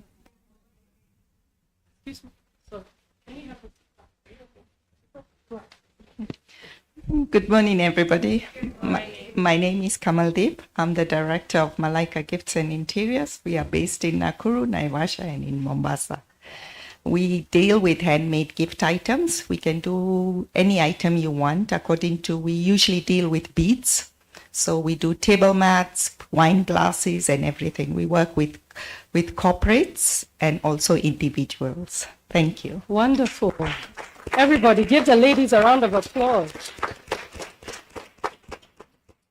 I recently started this entrepreneurship journey, so I'm very excited to hear about this multi-generational, business that has started. And if you think about the biggest businesses in the world, their root was as family-owned businesses. So kudos to your parents for you to take on that torch, because really, truly, even as the three of you stand here, I'm sure that's what you wish, that business that you're building right now, that 10X you're being told about by Coco, that becomes a legacy business. So congratulations. Thank you. So I'm going to go right to it. We were told here that we were given a very short amount of time, but one of the things that I wrote down when I was listening to Juliet speak, right? And hearing about the fact that, yes, it's true, we're a whole community, is that we're asking you, as the entrepreneurs, to tell the others to come and see what has Firestarters done to your businesses? What has Firestarters done for you as individuals and as leaders, right? So come and see. But because our time is so short, I'm going to ask each of you to just give me one aspect of the three things. So we'll start with you, and you'll tell me what you got, the one thing that you got out of the Ignite part of the program. So please go ahead. The one thing that I got is my pitch deck. I used to be so nervous. I would not talk. I went for a pitching and I was literally shaking. But my coach actually really helped me with my pitch deck. When I was presenting it, I really understood my pitch better. After working with her, it really put me through. Thank you. Wonderful. And then if you could tell me about the peer coaching. So one thing about the peer coaching that, really made a difference for you. So when someone was talking about networking with your peers, I think that was one of the first things that struck me. And when we joined the group, everyone was posting their, contacts. And I was like, how will you ever keep track of this? So I spoke to Melissa and asked, can we have this on a database? So we populated some. And for one reason or the other, it found us in the business where we had just set up a commercial kitchen. Remember, this school started 40 years ago. What were we cooking with? Firewood. 3 years ago, we were thrust into junior secondary that needed to be set up in 6 months, courtesy of the government of Kenya. But we took on the challenge, and we thought it would be a great opportunity to transform our cooking methods. So we set up a commercial kitchen. Thankfully, we now have consolidated 2 former kitchens into one, which has cut almost down our costs by almost 40%. Wonderful. After that, we thought, wait a minute, we've been buying snacks from Naivas and the Tuskies of this world, but we can do this stuff in-house. So I said, okay, fine, let's put a provision there. I don't know how we will do it, but we'll need to figure this out this year. Where does the Firestarters take me? Googling, looking down our contacts, and I say, bakery. Adelaide, please, just stand. Where's Adelaide? Yeah. Thank you. Thank you so much, Adelaide. She may never understand what she did for her business because, again, it's her cup of tea, so you don't realize what you're doing to others. We set up a bakery. Today, we serve over 1,000 students daily. Wow. With fresh snacks, from bread to chocolate buns to scones to, name it, cakes, cupcakes. The joy on the children's faces.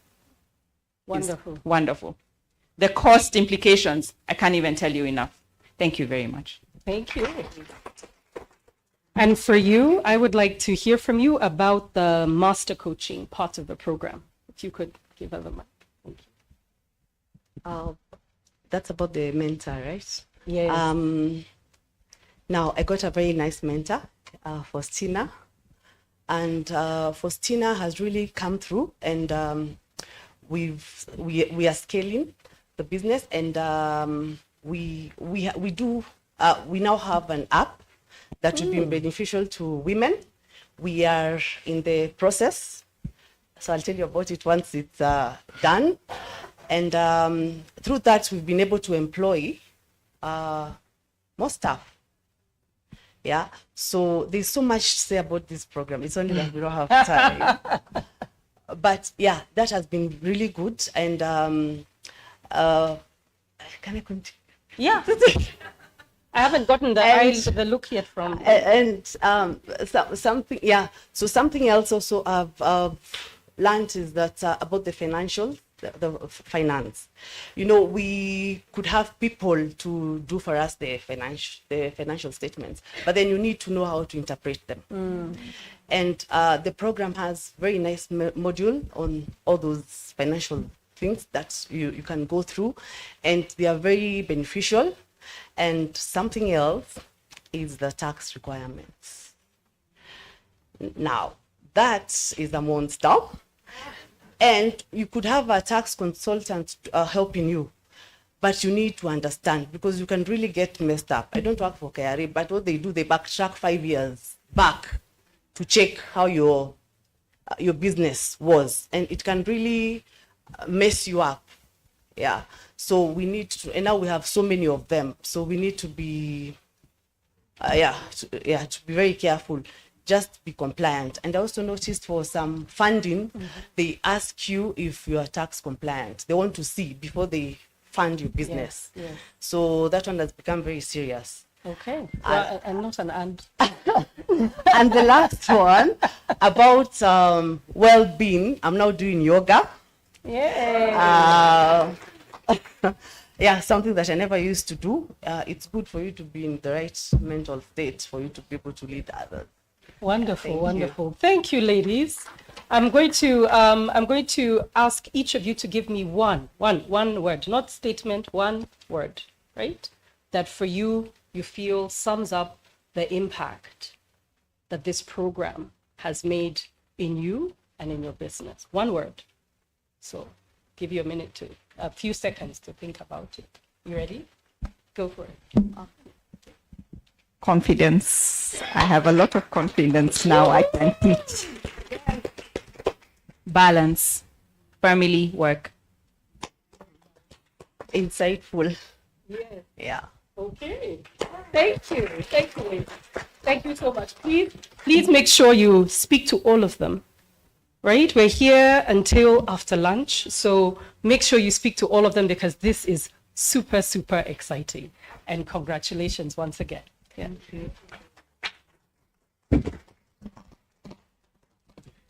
That was good, wasn't it? Thank you. Metian's story was amazing. I'll talk to her after lunch. Now, I have to make a decision. I get to have that privilege. There's a very, very nice lineup coming. It's Eva next. But because you cannot miss listening to my namesake, we call each other that, please go grab your coffees for 5 minutes. Please, 5 minutes. Yeah? It's upstairs. We cannot drink tea at 1. It's not nice and neat, okay? Go grab that, have your bathroom breaks, sign up for your lunches, and then come back. And then I would like for us to do a round of applause. There's an entrepreneur who came with a 3-week-old. Can you even? Isn't that the essence of being an all-rounder? She is mom and baby in tow and taking notes. She's better than me for sure.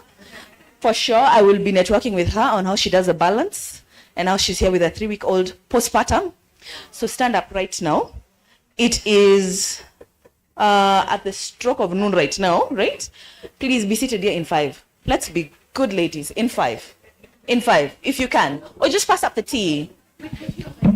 Permission to bring it in here. Permission to bring it in here. Yeah, be on your way, because we're going to have Eva Moriah, and then we're going to have our chief guest, and then we're going to have the ceremony, and then we'll have lunch, and then the sweet networking after. So shall we be? These ones have started networking.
For a minute there, I wasn't sure that they would come back. But thank you very, very much for coming back. Thank you for staying the course, graduates. Thank you, because we wouldn't be here. Let's celebrate the graduates one more time. And the cohorts that will come after the graduates, well done, because seeing is believing. Come on, tell her, seeing is believing. Asanteni sana. Andia and Caroline and Coco and the whole team at the Gracia Michelle Trust, which is what I want to call it. I don't want us to call it GMT. We were having a conversation. There is just such power in the brand of Gracia Michelle Trust, isn't it? I really, really want to thank you. I've had such mixed emotions since I came in this morning. One is because I was right there at the beginning of the beginning when the trust was being launched many, many years ago, right in the room at the Windsor, as we were launching this on the back end of the meltdown. So enjoyed such amazing mentorship from Mama, and just hearing that now her life purpose was to economically empower African women. So I really feel honored. But I think the other reason I have had such emotional turbulence is because my entrepreneurship throwback happened today. Thinking 24 years. 24 years. And Catherine, please stand up. Catherine was one of those I brought into my vision, saying, come, let's do this thing, this audacious thing. This is when I started my business. She was absolutely the very first risk taker with me. Hired her as our production manager, and she has never let me down. So you can appreciate that as I am invited to come and speak, and I will try and be respectful of the 10, 11, 12, 13 minutes, that 14, 15 minutes that I have been accorded, that I try and extract from the 24-year journey. And maybe I want to, so I'm going to be a bit all over the place. I didn't have, I do you? Am I in a safe space? Even in a day and age of social media? Social.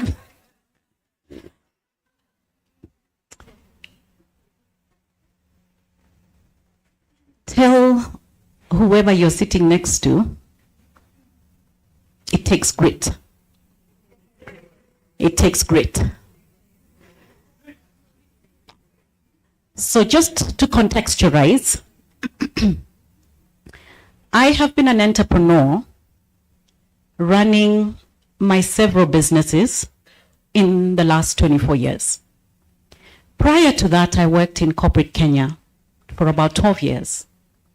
But what was very interesting about that corporate journey, take your corporate journeys seriously, is that each time, except for when I was an intern at BAT, which was a phenomenal experience in the marketing department, each single time working for a startup PR company, working for the Londro Group in various initiatives, introducing the great global brand of FedEx into this market from zero. Nobody knew what it was. Everybody used to ask me, oh, wewe ni kama DHL. Growing it into 5 countries. So 12 years of corporate starting up, you see? And in those seasons that spanned about 12 or so odd years, now you're all doing the math, please, you're being unkind. Can't a girl try and convince you, you know, I turned 29 not too long ago, but anyway, we will get right back to that. I realized that it was equipping me for this entrepreneurial journey, which I want to say has been amazing, and we're going to get into that very, very quickly. Post-corporate Kenya, I was born and raised in Kenya. born in Nairobi, grew up with a single mother, very, very hardworking woman. She was a secretary, and in those days, jobs were many, and so she worked for many companies, and she was a secretary in advertising agencies. And so my creative genes, my mother helped them, invested in my reading skills, never ever missed a single performance on stage since I was in kindergarten. I always remember my mother sitting like where Caroline is sitting throughout my school. I was her only child. She affirmed me. She subscribed rainbow magazines to me, little newsletter that came with the Nation newspaper every Monday for like 7 years of elementary school. And I'm speaking to mothers here. Then we ended up moving back to the countryside, and I was raised by my grandparents. I do not remember a single day that my upbringing created a differentiation or an iniquity between boys and girls. My grandfather took us all through school. My mother struggled, so her father came in. And he was willing to sell his shamba when my mother couldn't raise the fees necessary for me to go to the school. Simtaniruhusu niseme tu nilienda Alliance. Woi.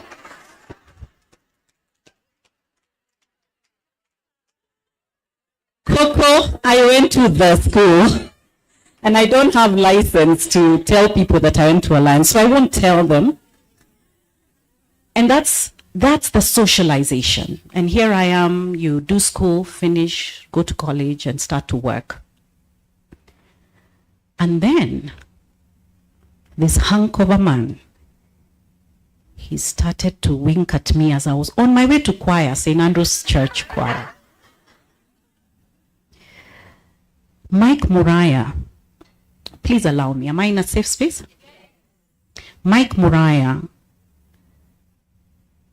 was how I was introduced to entrepreneurship. My husband, who we had a remembrance for just Friday, I was telling Caroline, 25 years. And I was a corporate girl doing big stuff, regional, big business.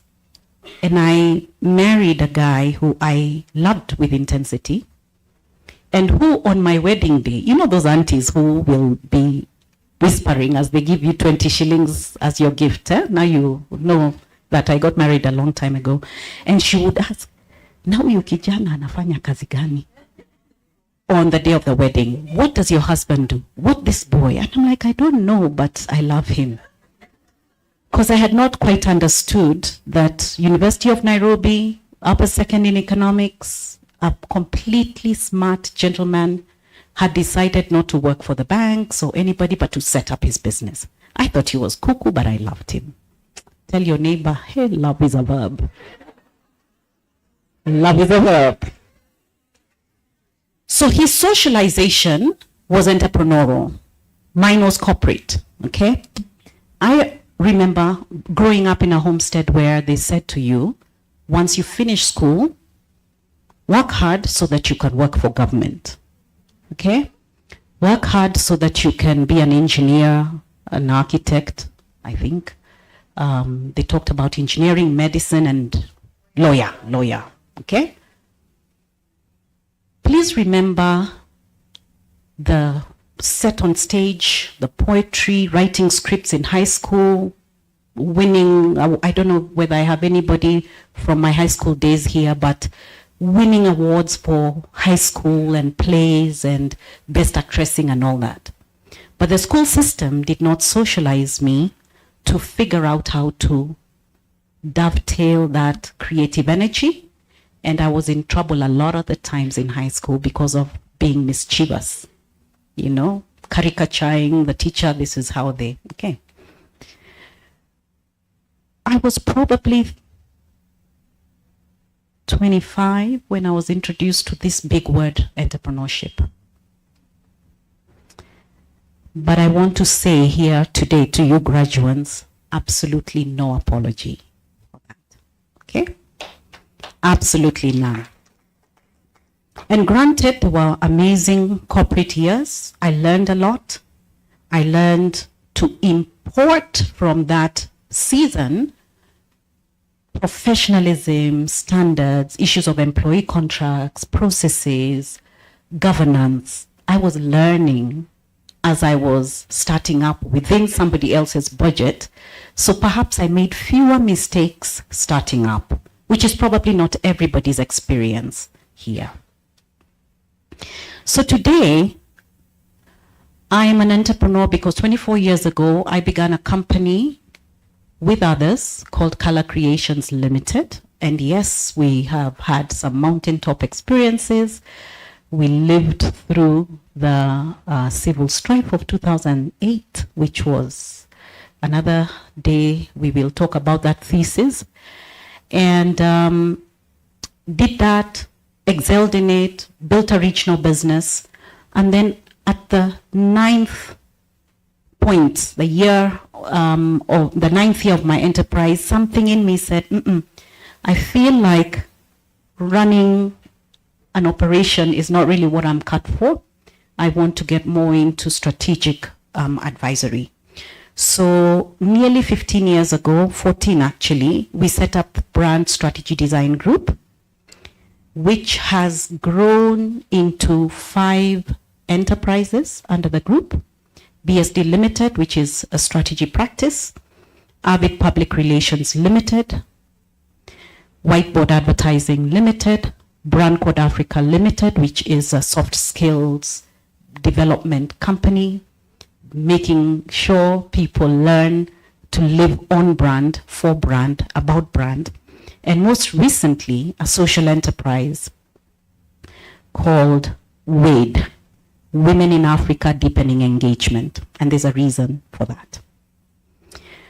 So throwback, I'm with Catherine. We win a big tender from MRM. This is 2001, October, because the business started in August. And I come to Catherine and I'm shaking and shivering because I convinced a client that I was the very best thing that there ever could be in producing, printing, providing materials for his very important launch, the Mabati roofing ZAS. Remember that? Domo ZAS? Okay. So I convinced this client. And, you know, he's telling me, you get that? And then I got my LPO. And I was, you know, and then I was just so excited. 3 months in, I get my LPO and I'm heading to my car because I'm just too excited, hadn't read the LPO. When I got into my car, I read the LPO. Coco, it was 3 million shillings worth of work. I had never in my life spelt 3 million shillings, heard of, seen, imagined. It was just a lot of money. And I didn't know how I was going to service it. And I got into my car, and those days, the window, hello, thank you. I must remember this cross-generational, all those things that I heard. And I burst into tears because I didn't know what to do. Then I thought, okay, let me go see my bank manager because surely he'll be happy for me. Note, he will be happy for me. And I quickly drove to town, found a parking. Those days they didn't just tow you. And I went to my bank manager. To this day, I have never told anybody what that bank was, and I see them, they're in town. And anyway, I went and I showed him, and those days the bank managers used to sit on something similar to this, and you all subjects would be down there, okay? And I gave him my LPO, right? And he looked at me and he had little miwanis, and then he looked at me, and he was in his swivel chair, and he said to me, "Does your husband know that you are borrowing? Does your husband know that you are borrowing?" Suffice it to say, I have never forgotten. I think I have forgiven him 24 years later, but that was the beginning for me of understanding that as a woman and a woman entrepreneur, the system does not quite invite you to the party. And I think that led to me having little coffees with some girlfriends of mine who had taken the courage to start up. There were not many. When I started my business, my mother almost had a cardiac arrest because you've got a big global ranging corporate job. You've quit to do what? To print t-shirts. For who? How? Who taught you to print? And never mind that I had little children, 2-year and a 6-year-old. Because we were not socialized to consider entrepreneurship as something we can do as women. And just systemically, entrepreneurship was for failures, for those who have not turned out to be doctors and lawyers. There was no value associated to it. So the reason that I was having some emotional something there, except Coco kept tapping me, is because we really have come a long way, and I want to celebrate every partner that has made this program possible. I want to celebrate the vision of Mama. I want to celebrate Visa Foundation. I want to celebrate Afishella, Andia, and the ecosystem. Some of you are here because you have now started to train women, and to celebrate the coaches here. What you are doing is so necessary for this continent, for this country. Graduates, you now have permission to be on the table because of those shoulders that were talked about before. When I began and when my mother was fretting, and she did, and I could see why, because she didn't understand it. The only socialization I had was going to the market with my grandmother, local market, to sell avocados, potatoes with her as a young child. And I associated it with when she gets money from the market, we will go and buy sugar and flour and go home, and it would be good. Socialized to think, it wasn't really anything that could have been impactful or wealth creating. But that narrative has since been repositioned and remodeled. I want to say to you all entrepreneurs in the room, my journey has included a couple of principles. The first is that you need the courage, and that is why I have said to you today, you have absolute license and you have permission to be on the table. That bank manager who asked me, "Does my husband know I am borrowing?" was trying to say to me, who gave you permission to play around with 3 million shillings worth of a contract? Isn't that what he was asking? Are you sure you can handle this volume of work and responsibility? You need the courage to first say, I am going to build wealth through a journey of entrepreneurship. And I think the program, as I listened to this amazing panel, has completely equipped you to do exactly that. It has taken courage for me to say we will be the agency, which is what we are today, that best defines the journey of struggle through my own personal routing for women consumers. When we turned 10 years as BSD, I asked myself, so what will the next 10 years look like for me? I found that after that question of the bank manager, I started to gather in little coffee places with my girlfriends and asking them, how are you recruiting? Where do you find talent? Your books, your whatever. And we realized that we were all dealing with certain struggles, but the system didn't have a safe place like this where this ecosystem would call you into. So that created the opportunity for us to found the Kenya Association of Women Business Owners, which I am proud to still be associated as a director, but I was a founding chair, and we were the guys who then went ahead and did great advocacy around supplier diversity. Today the story is told. So you need courage to think differently about your business, courage to ask the important questions for any partners, funders, courage to bring in the right talent. You'll need courage to find a new path, move away from red oceans where everybody is doing what everybody else is doing.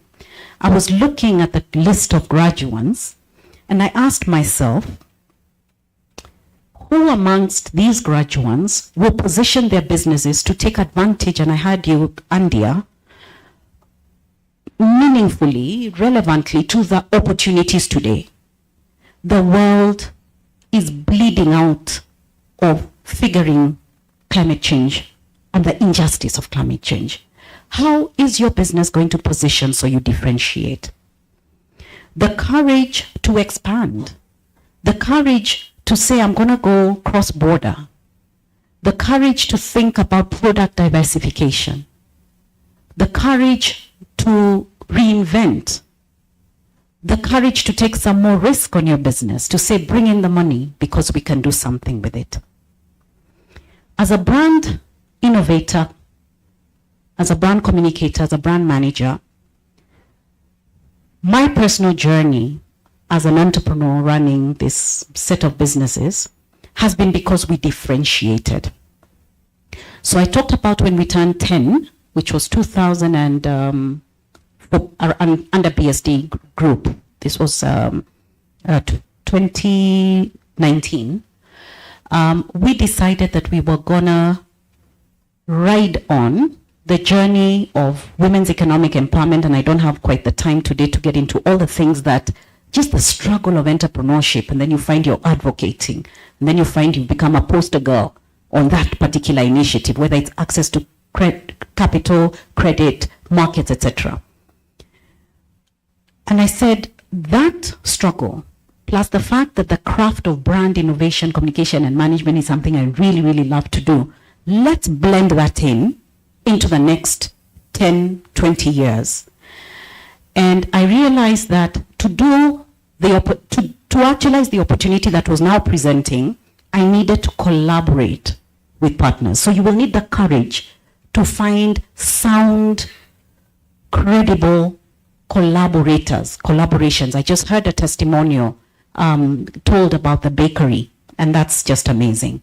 So how did we differentiate as BSD? Initially, as Color Creations, we differentiated by being quality certified. Got ISO certification 9001 when nobody in sub-Saharan Africa had ever done it. And that helped us to access markets like the Coca-Colas and the big boys who needed you to be of a certain credible quality level to do business with them. But as BSD, how have we differentiated?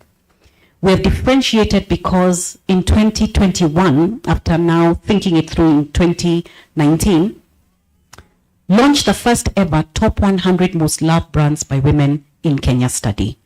We have published that the last 4 years, and we partner with Ipsos, and this differentiation has made BSD Group be that one communications agency, dare I say, on the continent that best understands a woman consumer. We understand her head, we understand her heart, we understand her mind, we understand her hands. And that is because of the evidence that I heard us talk about here. We have a repository of data that we can advise any brand, whether government, with an agency, with a FMCG, we've got that. The second principle I want to speak into is capability, which is exactly why we are in this room. This is not the end of it, girls. When I started my Biashara 2001, what I have kept doing, and I think I'm on record to have said this, every 2 years I go back to school. Every single other cycle of 2 years, you go back to school. When I began business, we didn't have the thriving internet connectivity and all that we now have access to, but you have that. So please don't let it end here. Invest in your capability, invest in your team's capability, bring in capable people. I always bring in smarter people than, hello, Alliance. So invest in your capability with no apology. But what is entrepreneurship and successful entrepreneurship? It also means commitment. You must remain committed to your client, to your customer. Get into their mind, understand what it is they are seeking, and then invent and reinvent your enterprise to respond to that need. Be committed to your staff. Be committed to your partners, your associates, the people you're collaborating with. And I think somebody said it here, be committed to your compliance because it is important. I think it is really important for us to build businesses that have got a lens that's responding to the gaps that we have in our societies, in our communities. Look at your business and ask, okay, I am a dress design, catering, whatever. How do I best align with the things that society is struggling with? And once you do that, you will find that you are passionately driving something that is giving you feedback at a very, very personal level. And this I call wearing the lens of compassion. There are so many needs that your business can align itself to. What does our business align itself to as BSD Group? Supplier diversity. What has our business demonstrated without any apology? The top 100. Because in there are insights that corporates are now using. If I can quote, and I think some of you attended our launch last year, KCB Bank stood there and gave a testimonial that their women proposition has been informed and influenced by the data that BSD published. So can you imagine having that level of impact? Very good. So ladies, differentiate, but don't differentiate for differentiating's sake. Differentiate from a point of consistency. Don't differentiate in January and then in March we're wondering, is this the same business? Is this the same service provider? Is this the same product? Differentiate. Because when you differentiate, favor follows you. Come on. When you differentiate, favor, there's something about that particular business. That particular business is about women consumers. Do you understand? But then consistency. Why must you be consistent in the way you provide a service, in the way you provide a product, in the way your business behaves to your clients and to your community? Is because the consistency then drives trust. Hello. Ladies in the room, graduates, graduates, people will only do business with you for 3 things. One is they need to be aware that you're there. They need to know you. The second reason they'll do business with you is that they like you. They're aware about you and they like you. So there's a consideration set. The third is that they trust you. So the issue of consistency builds trust. But don't differentiate, be consistent, and leave it there. You must differentiate, be consistent, and build awareness. Own your narrative. Tell your story. Because if you don't tell your story, others will tell it for you and maybe not tell it correctly. They don't know your story. And in today's day and age, telling your story is very affordable. It's very possible. Awareness builds familiarity. So we can know about your group of schools. So we can know about the journey. So we can know the founder's journey. So something about that can trigger an emotive response from the people that you're targeting. And when you have been different, and you have been consistently different, and you have been building awareness around the familiarity dividend, you are able to build value. When you build value, they'll come after you. They want to invest in your business. They want to partner with you. They want to collaborate with you. They want to invite you to speak at the graduation ceremony.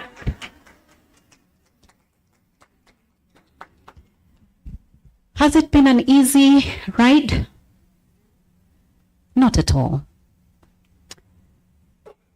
I'm really happy to be amongst Kenyans who are really smiling their way here. Oh no, we are in denial. Today is a very big day in Kenya. Am I calling you out to forget where we are? I think it's even going to get tougher, girls. And this is why we must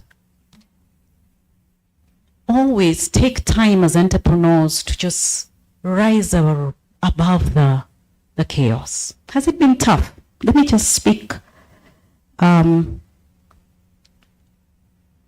little bit about my personal journey, because Andy asked that I do. So we've talked about courage, we've talked about capability, we've talked about commitment. Let me talk about character. Is that okay? You as the entrepreneur must decide what the value set of your business is going to be, needs to be, must continue to be about. And I made that decision when I began, and the decision has just gotten refined over time. It has been an expensive decision to have clarity around my value system. It has meant, for example, we don't do Nyumaya tent. And not doing behind the tent business has meant that sometimes the contracts are disrupted. It has meant that sometimes you will not be paid on time. I'm still chasing some government debts into fifth year. It will also mean that you will be called into some uncomfortable discussions and meetings. So this needs to be very personal to you. But at BSD Group, we have chosen to go the high road, and it has been very expensive. We have lost a lot of business. We have sometimes been called fools. So character. Let the leadership of your enterprise, if you are leading it, be such that people will drop a good name when you're not there in the room, that they will refer you, that they will say, we will only do business with her because we agree. And I think there is enough business still to be done well. Kenya, we really have a huge conversation to have, with all due respect. But I think there is enough good business to still be pursued. What is the character of your business? Is it reliable? Is it efficient? Is it responsive? What is the character of your business? There will be those times where your character has caused a crisis. The banks won't maybe respond on time.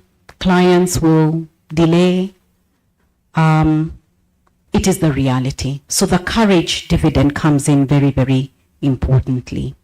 I want to wrap up by getting into, most of you here are running family businesses, so perhaps that's just by a show of hands. How many family businesses? Okay, very well.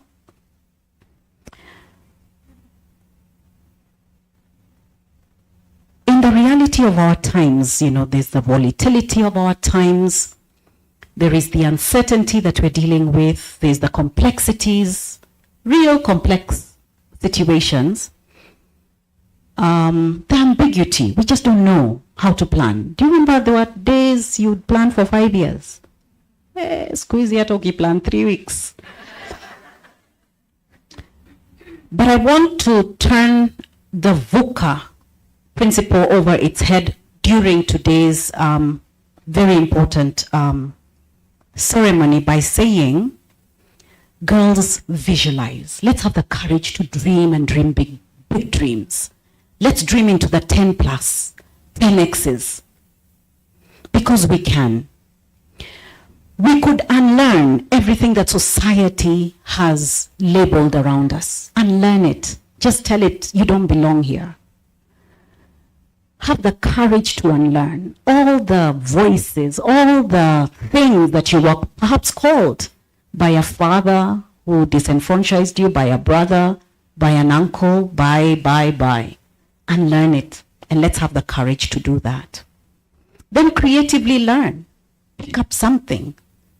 Yesterday, I spent the whole day honored to attend a McKinsey conference on e-mobility. It was actually on green business the whole day. So, you know, sometimes we've heard some buzzwords, green business, da-da-da. But after yesterday, I was really empowered, and I said to my team, I called them, I said, you know, our women's consumer market focus, how about we accelerate that by positioning ourselves excellent around green business and excellent around artificial intelligence and the integration of it? How can we help brands green up? And so tomorrow afternoon, we will be in a brainstorm and improving on our proposition. So creatively learn is the point of the C, right? And then act. Let's not visualize for 4 years. Come on, girls. Hey, Nikki, where? Huh? Let's not visualize for 4 years, right? Visualize, but act. Just start. Just start. You don't have to have it all together. That was something that was my constraint from corporate Kenya into my entrepreneurship life. I wanted everything to be perfect. But then, hey, you just start. Just start. It will come together. It will come together. I was in the foyer there brainstorming, chatting, getting to know one of you graduates today, and she said to me, I asked her, what is one thing that you will take away from this program? She said to me, I have learned that I am enough. I have learned that I don't need to be anything other than what my gifting is. Coco, she said that to me, that I am enough. And then I asked her, was that from the self-mastery? She says, that was just powerful. So girls, let me talk to you a little bit about that space of self-mastery, and then I hand over to my namesake. Keep your faith. I have really found this very powerful, to keep my faith through it all. Entrepreneurship is lonely. Entrepreneurship can kill your mojo. It can rubbish you. It can cause you fear and anxiety. I have had tossing and turnings at 3 a.m. That has happened. And this is the thing, when they tell your story, they glorify, oh, successful entrepreneur, and etc. And that's good. We must role model those. But I wish, like Andy has said to me, also talk about this hard stuff. Running out of cash in the business, not knowing where the next payroll is, dealing with employees who will steal from you, unearthing fraud, pushing a trust dividend on your staff and learning that they have taken advantage of you. We've lost millions of shillings in those 24 years. So it can be a very, very lonely place. It can be frightening. You don't have the collateral. Clients have delayed renewal of the contracts. It can be a lonely place. So keep your faith. I have chosen to keep my faith, and with no apology, I think I stand here because I have enjoyed the goodness of a good God. I want to say to you, protect your family. I don't care what you visualize, how audacious your entrepreneurial journey is today, will be in the future. Whatever you do, protect your family. BSD group was started on my dining table. My daughters sometimes remind me that their cocoa would spill onto my flip charts. Flip charts? Mnaelewa flip charts? Family first, guys. Okay? It doesn't matter how good those dollars are, because my girls have been who I have gone home to every evening. They need to be waiting for you. So protect your family. I want to talk about you investing in a fraternity. Whether it's because you will set up a board of advisors like I have and I've had, whether it's because you will find a little girlfriends group that speaks truth to you, that calls you out, that says you haven't combed your hair in a long time. That's not how you show up at a meeting. That I can buy you a new pair of shoes because I know you haven't bought yourself a new pair of shoes.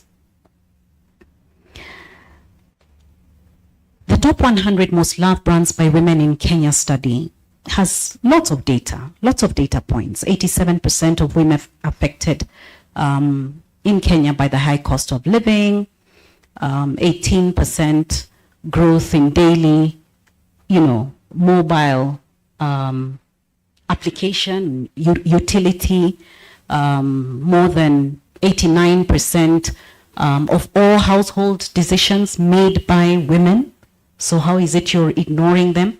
And to your earlier point, the whole idea of the top 100 most loved brands by women in Kenya was because of providing brand advisory, and then people say, but we don't have the data. Where are the women? Where are the women?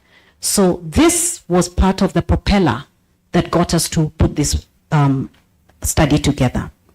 And in the last 2 or so years, one big data point has come home for us. I'm still on the point of invest in your fraternity. 44% of women in Kenya are mothers. And of those mothers, 1 out of 2 are single. Did you know that? 1 out of 2 mothers in Kenya is single. So, single mothers raising households, what does that mean for our society? What does that mean for community? What does that mean for balance, whatever balance means? What does that mean for our young men being raised by single mothers? What does that mean for wallets? What does that mean for access to consumption, etc.? Invest in a fraternity, because many of us here belong to that reality. Find a group of girlfriends that can speak to you and can hold you. Find a safety net. Find a place you can run to. I have sets. Find a place that is safe. Find a time in the week for you where you will go and tell yourself you are beautiful. It doesn't matter that the bank shut you out, that the auctioneer is at your door, because that's the reality. In 24 years, all that can be suffered by an entrepreneur, I have the thesis. Hello? That the creditors have shut you because you couldn't afford, and you couldn't afford because the contract was held back because of Nyuma ya Tent, was Nyuma ya Tent because of your value system. I'm trying to say to entrepreneurs here, this is not for the faint of heart, but because you are wearing your beautiful gowns, you have absolute license and permission to be entrepreneurs. And the last bit, defend your future. This enterprise is not just for sijui unapitia Naivas. By being in this program, I am hoping that we have gotten you all to the place of appreciating that Colgate Palmolive was founded as family business. Walt Disney and others, Bidco, come on guys, Naivas. You are sitting on opportunity that you cannot ignore or cannot cast a vision far enough to see today.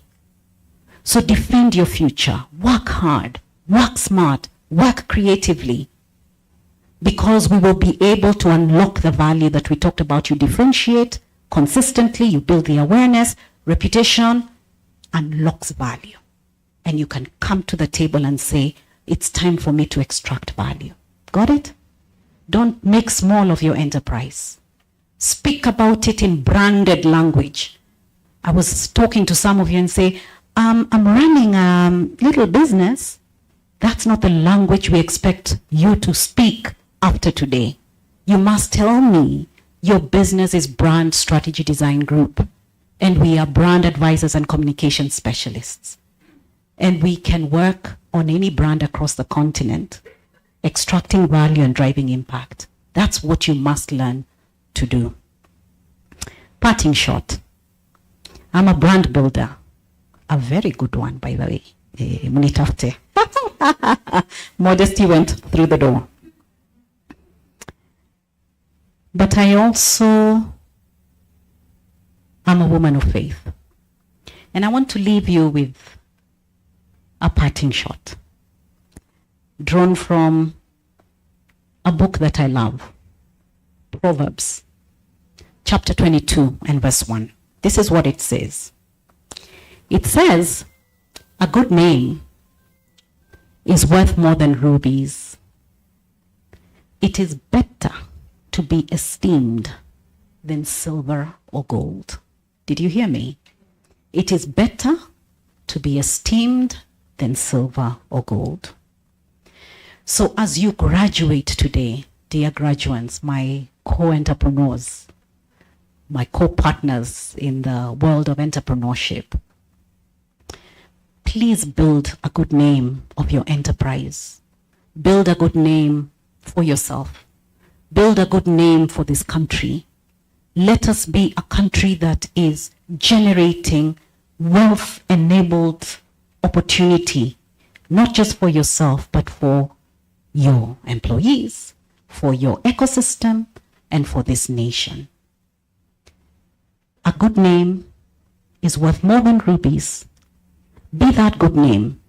Your good name is enough. I've been privileged to be mentored for a long time by Dr. Manu Chandaria. Manu Chandaria, for me, I love him kabisa,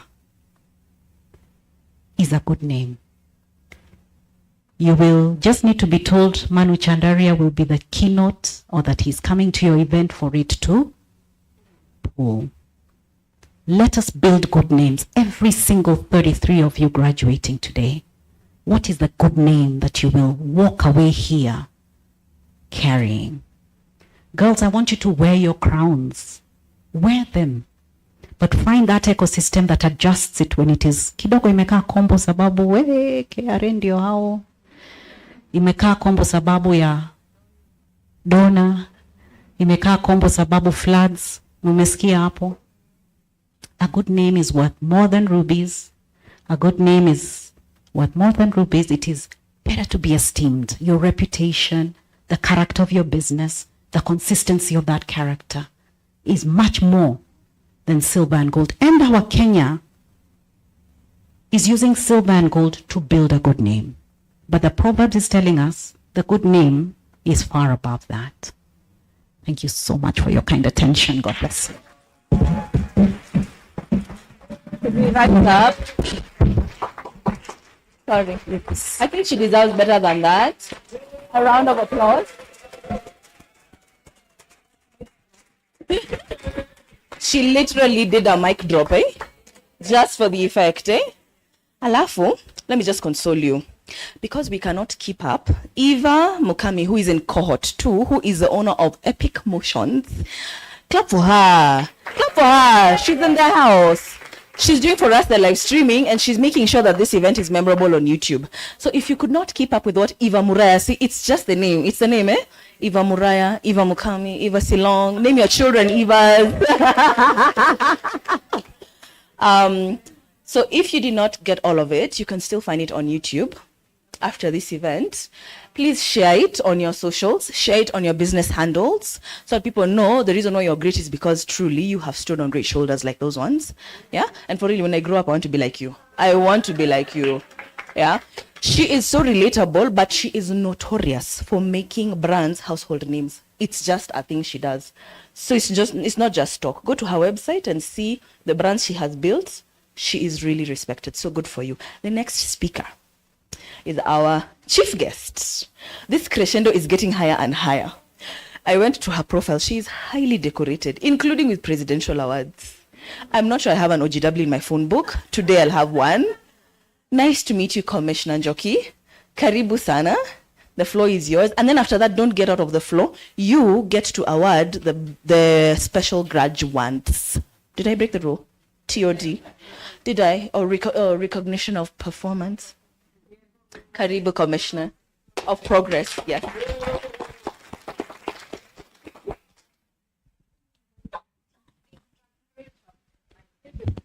Yes, very, very great.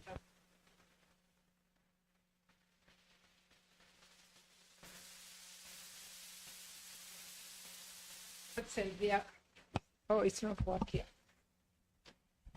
I consider it a great honor and privilege to have been invited to officiate this function. And to show you how privileged I felt, I came all the way from Muranga. I had gone home on Friday because there's something I wanted to do for a whole week. That same evening, Adia calls me and tells me, I want to invite you for a function, that and that and that and that. And Adia being Adia, I told myself that I was going to cut my week short and be able to come here on Thursday to be with the very, very, very great entrepreneurs. May I also make a confession that I am not that great entrepreneur like Muraya. Eva Muraya, who has the experience and the hands-on real experience of doing things. I therefore have a lot of respect for anybody who decides that they are going to leave formal employment and start a business. Or somebody who decides after leaving school, they don't want anything to do with employment. They want to be in their own businesses. Reason why I have that respect for them is because I think they are the real wealth creators of this country and actually the whole world. You can imagine if we did not have the small businesses we have here and there, then it would not create the whole of the enterprise that we have in this country. So I have a lot of respect for you. And take it from me that I highly think that you are the group which should really be supported and the group that should actually be honored when it comes to honoring. Okay? Now, I want to start from a specific point for a good reason. And I want to start from the point that I am not going to say much about myself because I have very little time and there are a few things that I want to do. But what I want you to know about me is that I have spent my entire life in the public service. But when I was in the public service for about 6 years, I was given the responsibility of building capacity for the women in middle management for purposes of being appointed to higher positions in senior and top management. And I must tell you, it was not an easy job, but I did it to the satisfaction of whoever had given me the responsibility. And at one time, most of the senior women in the public service had gone through the program that I had organized. Later on in my life, I happened to get appointed to be the chair of Women Enterprise Fund. The Women Enterprise Fund, as you may know, is an agency that gives women credit at no interest whatsoever so that they can do their businesses and be able to start other new businesses. That was the heart of my career. In fact, I started wearing vitenges, like the kitenge you see, when I interacted with those women, because they took me to places where we would dance and dance up to the floor. And if you're wearing a suit, you know what was going to happen. So I started wearing not only to belong, but to be able to do what they did. Number two, it is actually the place where I knew what the role of a woman really is. The role of a woman, and especially when we come to building community, getting into businesses, being the mothers and the fathers of the children that are in the home, you see it in those women who do small businesses. And it must be, and I must say, it was a very, very, very fulfilling experience to work with women at the very grassroots, seeing their businesses grow, and they would come to me and tell me, look at me and tell me the difference between when you first saw me and when you are seeing me now. And it also taught me a very important lesson, that it is very important even in your businesses to keep proper records and even snapshots of when you start, and you compare it in the journey. When you're a big enterprise like Eva, you'll be able to be seeing, this is who I was, and this is who I became, and this is who I am. And it becomes a very, very satisfying journey for the entrepreneurs who want to be real entrepreneurs. Let me go to the gist of the matter. The gist of the matter is that our beloved country, which is Kenya, has some of the best policies when it comes to the empowerment of women.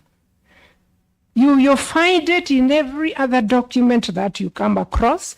And for those of you who are able to read what we have, you'll find those policies in Vision 2030. You find those policies in our Constitution 2010. And they are all talking about the same thing, empowering women for purposes of making them contributors to this economy. Why am I saying this? I am saying this because even our country is a signatory to many of the treaties which empower women. And that tells you and gives you a very great message. It is not lack of proper policies which stop women from becoming great entrepreneurs. Government has given you the wings to fly in terms of the policies that exist. All we need to do is familiarize ourselves with those policies, get to know where we fit in, and get to realize that you actually are protected by the law insofar as doing business is concerned. So if Kenya is one of the great countries with the right policies, if we are signatories to those international treaties and policies, why then do women continue to remain as small and medium enterprises? With all those great policies, we must agree that many women, not only in Kenya but worldwide, are in small and medium size enterprises. When I talk of small and medium term enterprises, I'm talking in terms of the size of the enterprise. I'm talking about the number of employees in that enterprise. And I am also talking about the turnover in that enterprise. If you did your mathematics, you'll discover that women are really in small and medium enterprises, and not because there are no policies that encourage them to do so, but because of many other factors, possibly outside the policies that exist. I will share the experiences mainly from the Women Enterprise Fund in terms of the problems we identified, the solution we came up with, and we see whether there is something you can borrow from that, isn't it?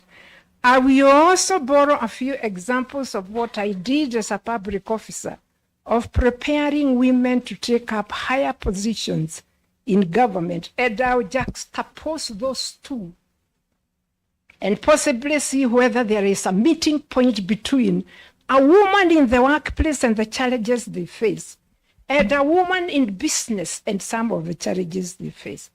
One of the major problems that I found at the Women Enterprise Fund is the very obvious, and the one we have talked about, I'm not going to belabor on the point, was the issue of a woman's financial well-being, let me call it. That the women we wanted to get into business have never dealt with money. They had never seen money. Some of them had actually never borrowed even from a friend. And they were therefore wondering, what business are you asking us to get into? And we have never managed money, we have never dealt with money, and we've never done all those. And we told them, you mustn't be the owner of the money. You can get into small groups. And when you get into small groups, you can start contributing literally every day, even if it means contributing 10 shillings per day. And you'll be able to build a small kit to allow you to start a small business. So at the Kenya Women, at the Women Enterprise Fund, we required you to belong to a chama for you to get money by the Women Enterprise Fund. And I'm saying this because of the fact that I've given that we were dealing with women who had never dealt with money and they didn't have their own money. And it worked miracles. When I went to the fund, I was taken to the field in one of the households in Muranga. Women who had got together, they had been able to bring piped water into their compounds. They had been able to buy tanks for each household, and there were 10. They had been able to go further and put gutters into their houses so that they collect water. And they were in the process of each buying 2 pigs because there was a market for the pig. What an achievement for a woman who had never handled money. They were not only handling money, but they were in real business. The leader of that group came to me and told me, Madam, look at me. Don't I look smart?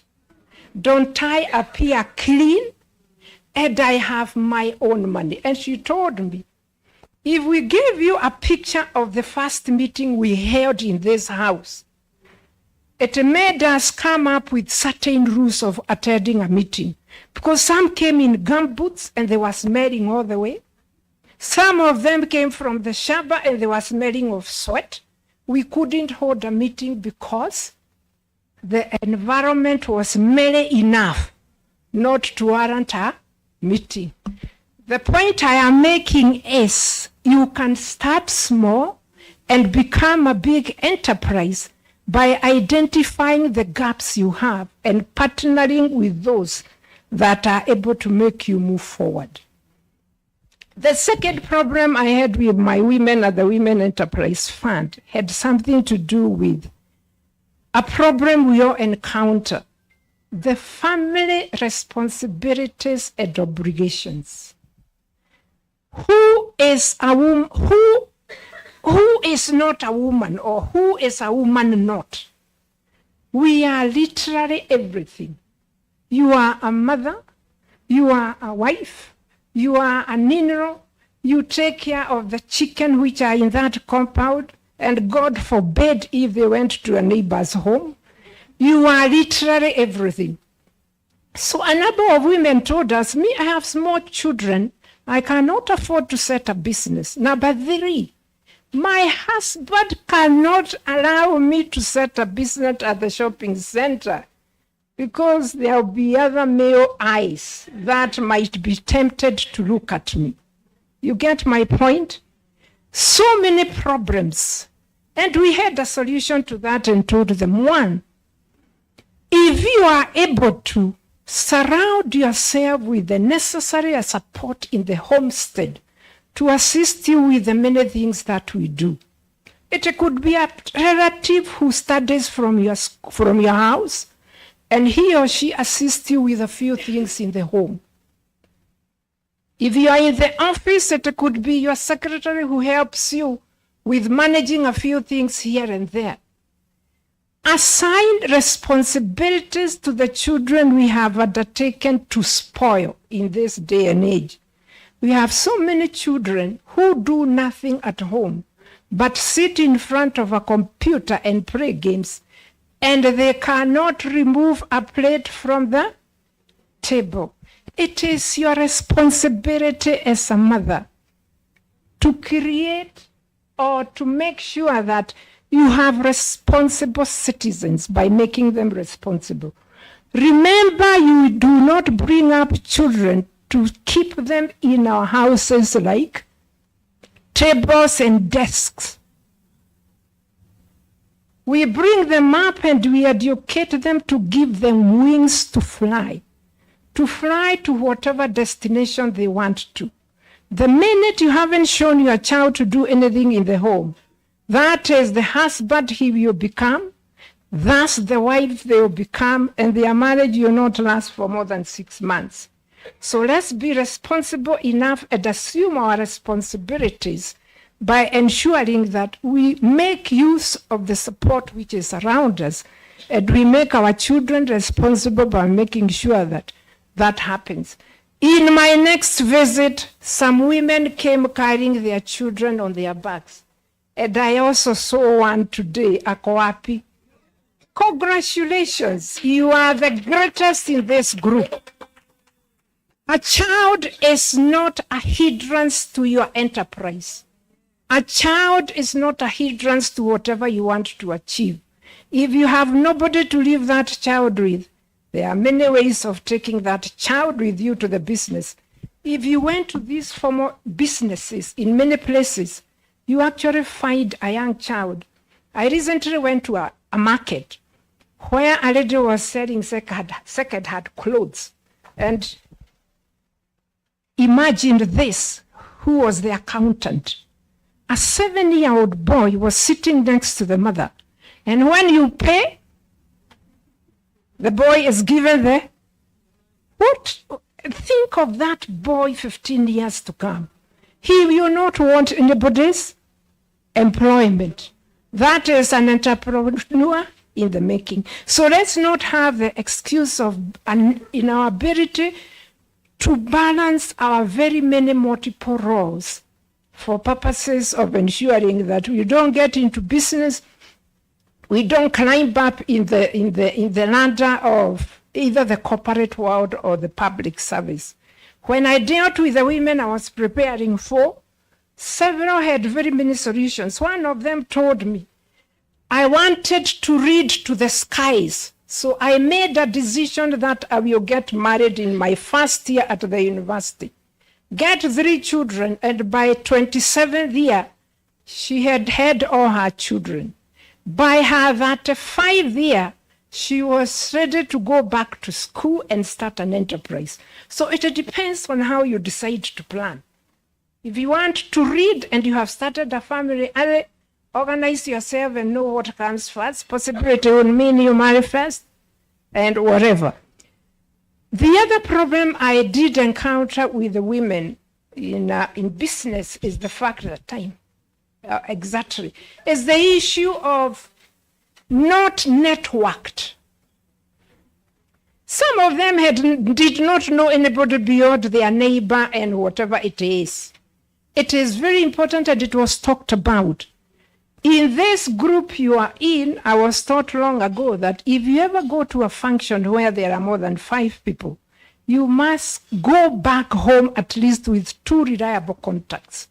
Anybody in this gathering, I am sure you identify 5 people you can work with or 5 people that you can collaborate with for purposes of having a future enterprise which is properly networked and which is properly collaborated with all the others.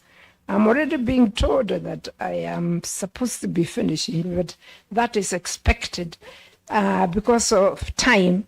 What I would want to say in short is that there was a lot to learn from the women, from the lack of funds, from what stops them from going into whatever they need to go, and making sure that you get them together, encourage them, and tell them that it is important to do this. The final point I want to talk about, I had many, but I have to make it short, is the lack of technical skills. Issues of keeping proper records and bookkeeping is so important. When I went to the Women Enterprise Fund, I decided to talk to one of the great women entrepreneurs in this country and ask her, how do I assist the women get to where you are? Interesting enough, the first question she asked me was, what is your level of education? And of course, you can imagine I gave a line of qualifications. And she asked me, do you think that can also be a problem?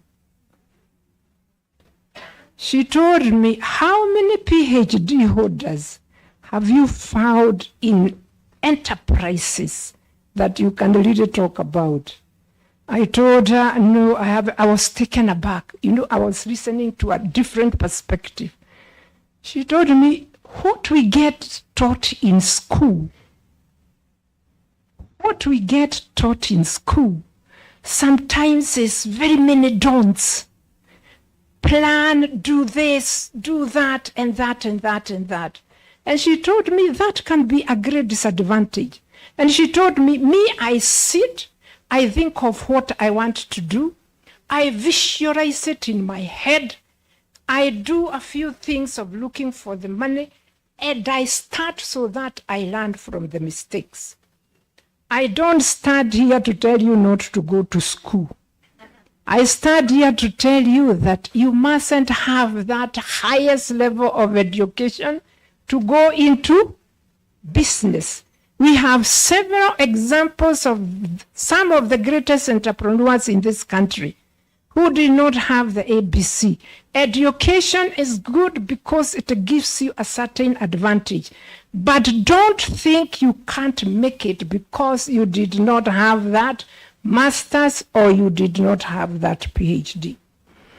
The long and the short is, I want to end by saying that if you want to empower women in entrepreneurship, in the public service, in the corporate world, and wherever you want to do that, you must be able to address their sense of self-worth. Eva talked about it slightly when she talks about confidence. The sense of a woman's self-worth is so important in whoever you are, whether in business or whatever you're doing. So we must be able to address women's self-worth for purposes of making them great in this country and in this world. We must also be able to address women's right to determine choices. Let women be able to make choices that they need to make. Don't be their bottleneck, because that is very critical in their well-being. We also need to address the issue of the right to have opportunities and resources. We empower women to be able to have their own resources. We empower them to take advantage of the opportunities that exist. And somebody alluded to this when she was talking about the importance of information. We die because of lack of knowledge and information. You don't know anybody else who does a similar business like you, and therefore you cannot go to somebody and ask them, how did you manage this? And finally, it is very, very important that we also address women's right to control their own lives within and without their home. Very, very important that we are given some leverage of being contributors to the wealth of this country, because we are not only citizens, but we are the strong agenda. But somebody, I think, coined a narrative that we are second citizens, but you already know that we make things happen, and we can make things happen.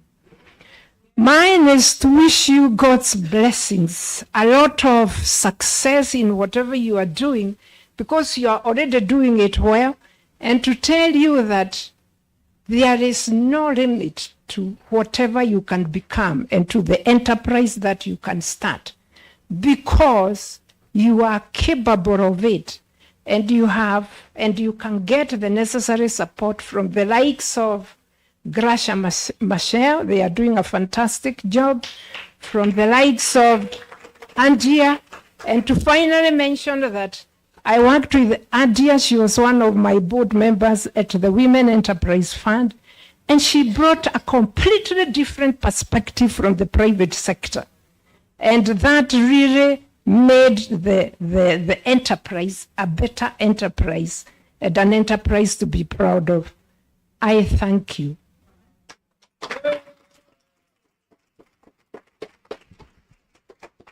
Aren't we lucky? No sorries. We are more than happy to have you around. Please don't go for too long. The moment we've all been waiting for. Our lovely chief guest. Thank you very much, Commissioner Njoki. The moment we've all been waiting for is here.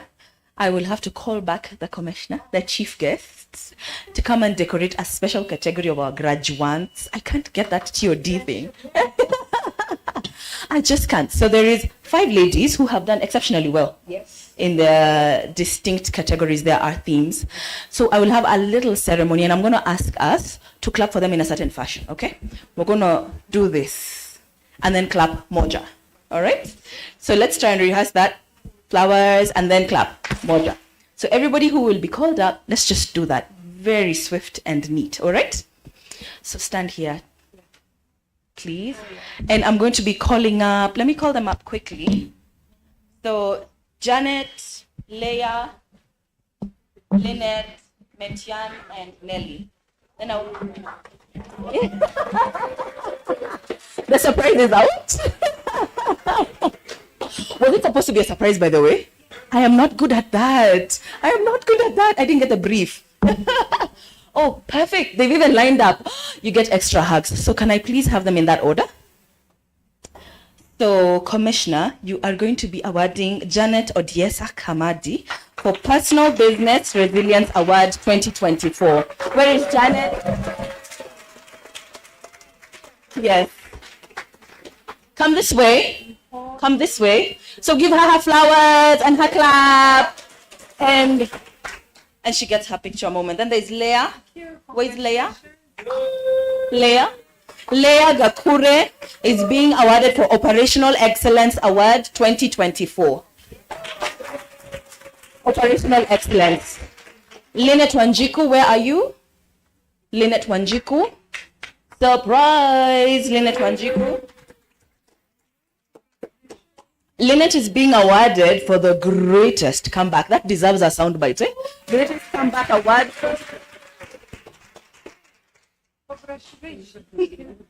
And the next person is Metian Pertet Waiganjo. Metian is so grateful. Are you surprised you're here? I am not. Metian is being awarded for Strategy and Leadership Award 2024. She has structures in place. Give her flowers. And the last person is Nelly Mulema for Business Growth Award 2024. You're the Quantum Leaper. You're the unicorn. That's our unicorn. Business Growth 2024. So we have our heads up on who we want to network with. And then after that now, the real graduation. So that's special category. Nelly, ujenda kusalimiana? Oh, okay. Okay. Imagine Nelly was running away and they want to hug her. We'll get some greatness in the hugs. All right. So I need to pull up a couple of people in a certain fashion. So the names of the graduates, I want them to go up here for photo ops. It's not just the regular, it's a graduation. No, my special is musiende. There is flowers and certificates to be given and handshakes to be given. So I will tell you like this. Please go upstairs. Okay. One will be handing certificates and another flowers and handshakes. And Caroline, you're supposed to be joining them up there. There's a protocol. So kindly join. And so the graduates. Okay. Oh, yeah?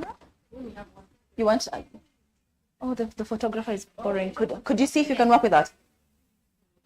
Could you work without the step? Well, lazima upande juu. Could we indulge the photographer, please? Ladies? Okay. Okay, again, I need to be a producer hapa. Step in front kidogo. And then we need the certificate to be given in between the banners so that we see what they were graduating on. So spaced like this. Yeah. Move to your left kidogo. Yes. There's only one set of stairs. How will this work, photographer? They can come through that side, and then when they're done, they go to the back. That will be a sweet crowd. Okay. We can do this. We can do this. So may we have the flowers and the certificates being handed. I have a very able team helping me. And then the graduates, please be on your feet. And then the graduates, please be on your feet. I think they like listening to me. And then the graduates, please be on your feet. Hiya, graduates. Graduates, please be on your feet. And after we do this, I will only have two people to do two things. I will have Coco to say a special thanks to our sponsors, and I will have Mercy to say a special vote of thanks to everybody in the room. And that's it. My program is wrapping up nicely and neatly. Sawa? So I'm going to call up everybody, and please keep the jubilation going. Clap for us as we do this. Sawa? So coming right up is Adelaide Njeri Garuya.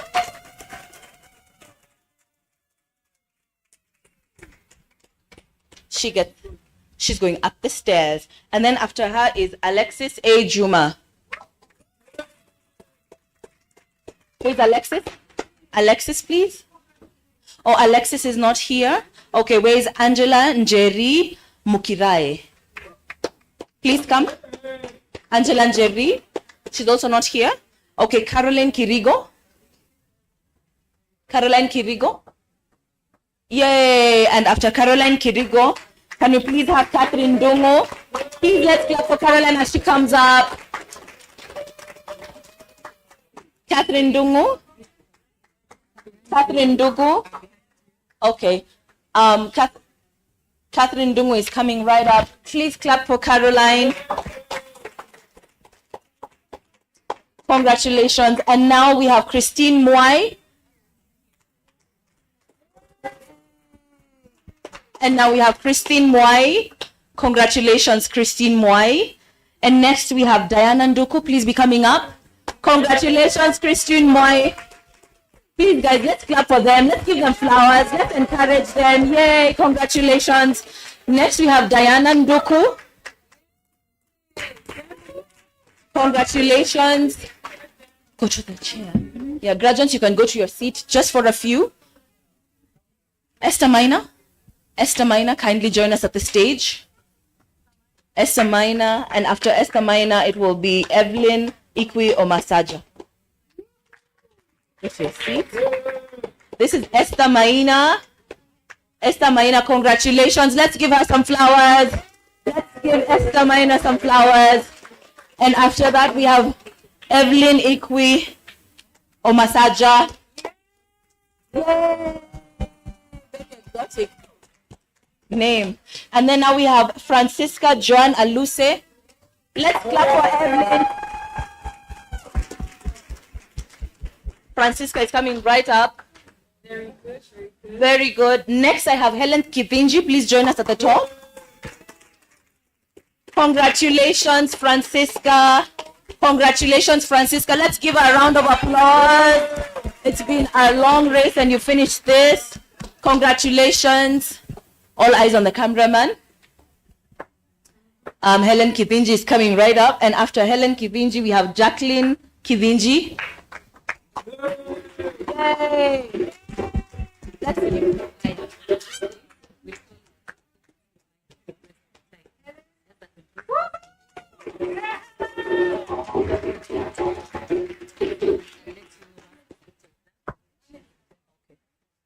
Congratulations to next is we need to do this slowly so that we can get good pictures.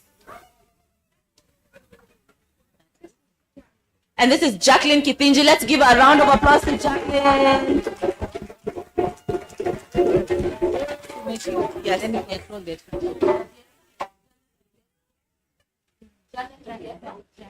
Perfect. Congratulations, Jacqueline Kithinji. Now we have Janet Odiesa.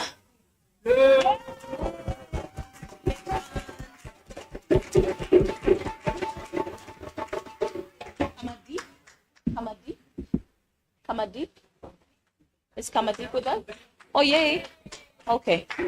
Karibu. As Kamadip comes, who's next? Leah? Leah? Congratulations, Kamadip. And congratulations.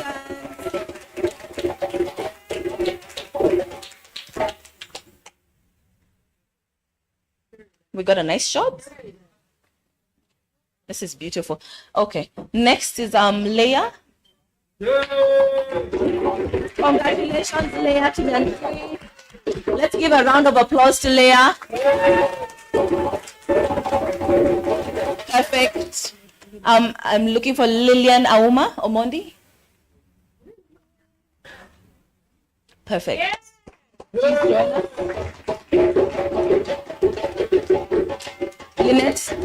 Lynette, please join us at the front. So this is Leah. Lillian Auma, let's give her some flowers. Congratulations. And now, did she get a good picture? Did you want to do that again?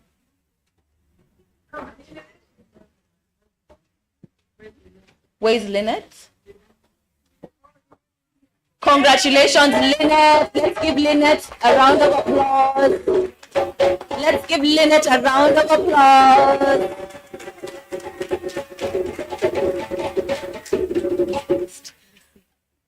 Next is Lucy. Please join us. Lucy Adhiambo on watch. Congratulations. Congratulations. Congratulations, Joan Metian Perchet. Please join us. Congratulations, Lucy. Let's give a round of applause.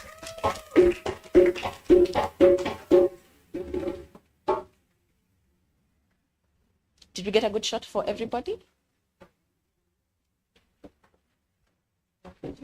Congratulations, Joanne,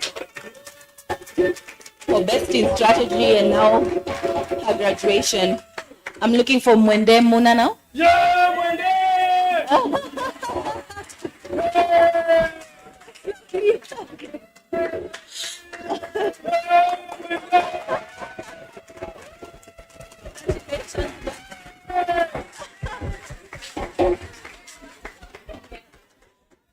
We know who Mwende came with and he deserves an award. Mwihaki. Congratulations, Mwende. Mwihaki. Mwihaki. Oh, let's clap for Mwihaki.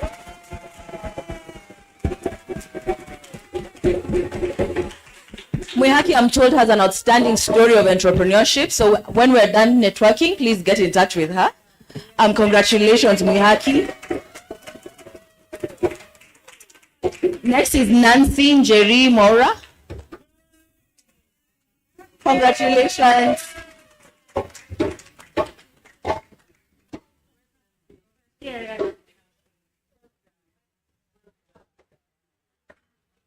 Let's clap for Nancy.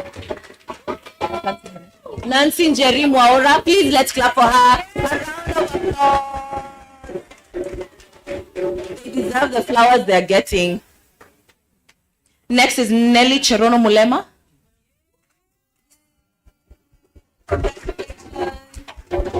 Did you see Nelly dancing today? She truly is graduating. Congratulations, Nelly. Congratulations. Tabitha, in the meanwhile, Tabitha Ibabu, please be on your way. And last but not least, Victoria, please be on your way. Congratulations, Tabitha. Tabitha, congratulations, Tabitha Njoki Ibabu. Congratulations.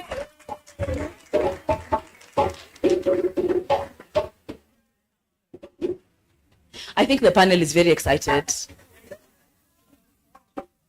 And last but not least, we have Victoria Mudhoni Kimani.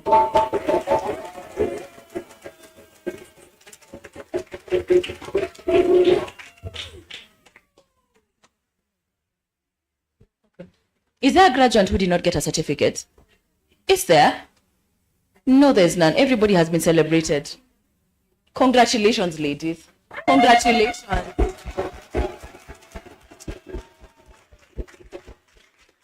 I didn't like that one. Please, let's give them a standing ovation for changing their lives, for changing their destinies. Let's give them a good round of applause. Congratulations. Yeah. So you want to have a picture here? There is a photo session outside there. You want to have one here? Oh yeah? Okay. Okay, so the panel is requesting for a picture here. So graduates, please do us the honor of coming to stand with them here. There's also going to be another picture session out there, but let's get this one with all the razzmatazz. Kindly make your way this way. Please come. Yeah, this is the group photo.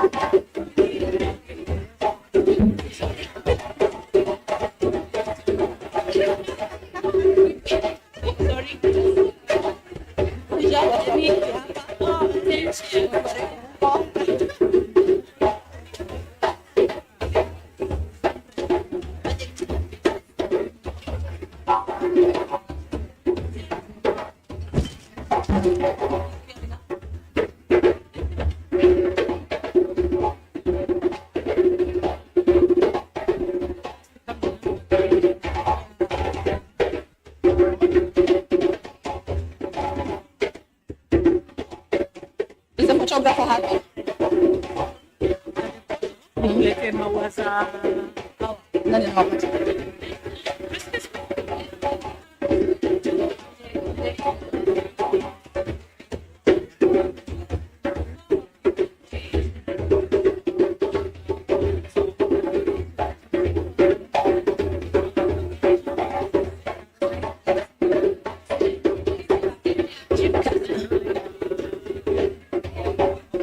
Can the coaches please join this picture? Can the coaches who coach this cohort? Oh, drums, 1 minute.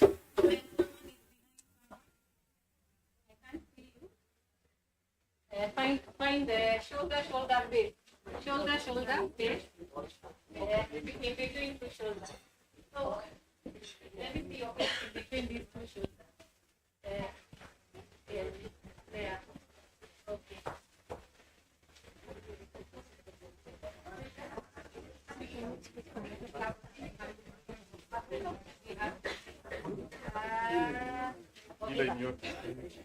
Well.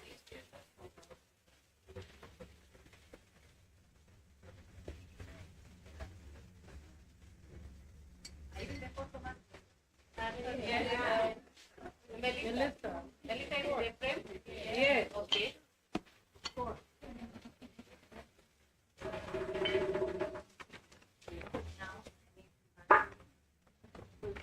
Where you're standing with them like behind.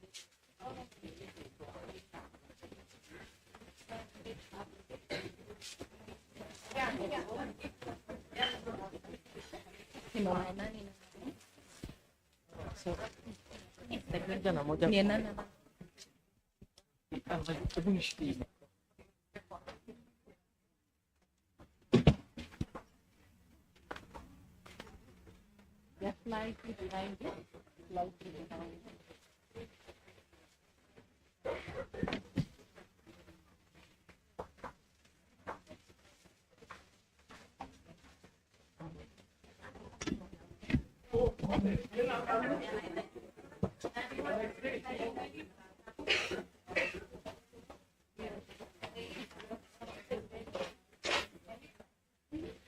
The picture has not been taken yet. Still rehearsing.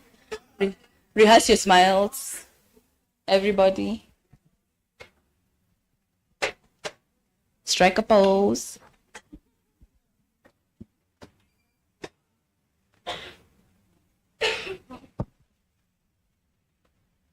Oh, you all look very good.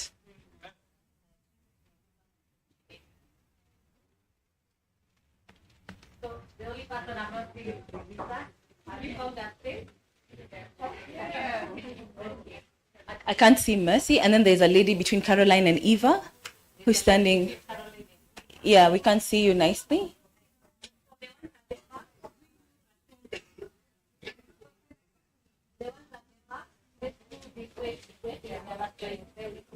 Yeah. I'm told it's called a slide. You slide. Yeah, you lean in. Oh, you.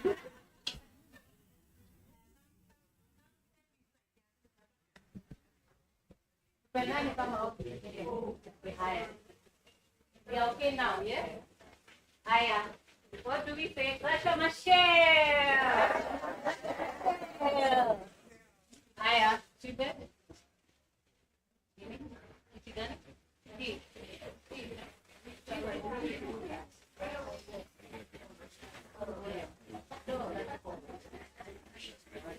All eyes on the. Wait, this one. All eyes on that left. All eyes here. Rasha Michelle. I am money.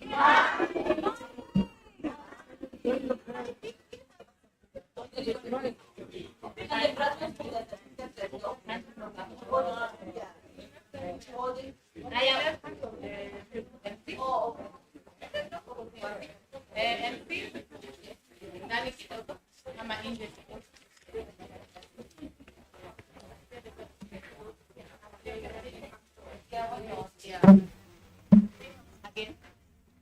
If you're sitting at the front and you still have the certificate, let it face up. Like you two of them. It doesn't share.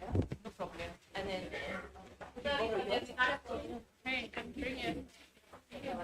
so if you're sitting and you're still holding the certificate, let it face up. Okay, let it face up.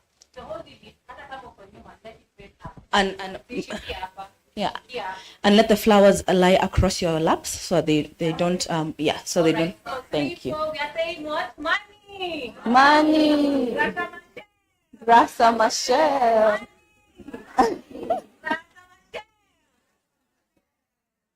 That's beautiful.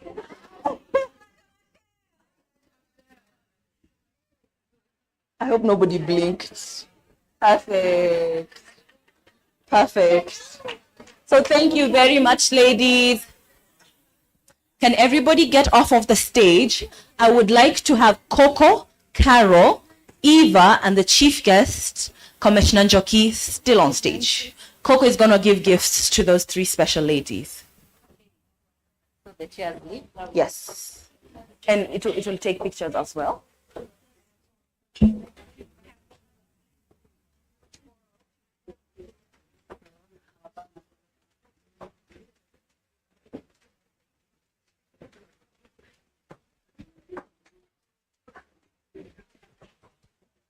Whose phone was it? Whose phone was this? Yeah.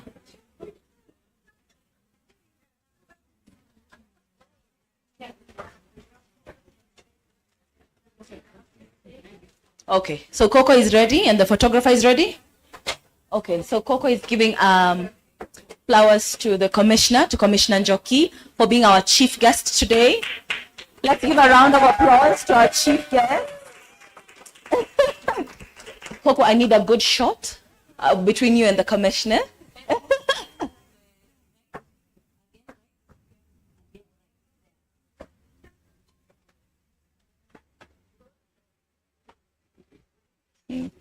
Yes. And then I'll shuffle Shako Commissioner, don't get off of the stage. Coco is giving a gift to our inspiration story today, our entrepreneur, the gem, Eva Muraya. So let's give a round of applause. You all deserve those flowers. You're very welcome. Don't leave. And now Coco is going to give a gift to the chairperson, New Faces, New Voices. Without her insight, we wouldn't be here. So thank you, Caroline. A round of applause for Caroline, please. They're having a moment. What a good picture. Congratulations for this day. Congratulations. Congratulations. So one group photo with your flowers. Women creative. Well. Well.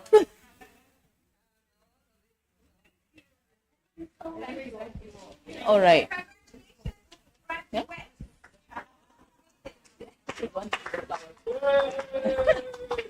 My job is done here, ladies and gentlemen. I'm going to give the microphone to Coco, who is going to acknowledge our sponsors, and then you will give the microphone to Mercy, who will give the vote of thanks.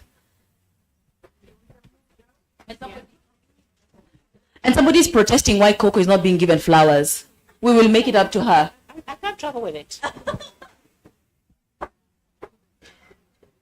In all things, we give thanks. So, Mercy is going to give thanks, but I just want to maybe quickly just say how much we appreciate the partnerships that brought us here today, particularly Visa Foundation, who have been really co-creative in the way that they partnered with us. They're keen on women's financial inclusion and advocacy around that. So whilst we do this capacity building and we're doing the investment fund and that, they really want to see the landscape change for more money to be invested in women's business. So on behalf of, they're not here today, but we really want to send our appreciation for their support for this event, but also for all of you who have gone through the Fire Starters program. So a big thank you to Visa Foundation. We will make sure that they hear all the appreciation that you also have to give towards what you have benefited from their contribution towards your business growth. Thank you. We also have in the room, we were going to do something else today, but I think I also want to acknowledge Joyce Muchena. Is Joyce here? Yes, Joyce is from the MasterCard Foundation, who are also very big partners with us. And she's over there. She's keeping very silent. We want to acknowledge you and thank you for coming today. Thank you. Oh. Don't come off of the stage. Don't come off of the stage. You get to get flowers. We need the podium up. Help me with this podium to go up there. And Mercy is going to give you your flowers. They were not lost after all.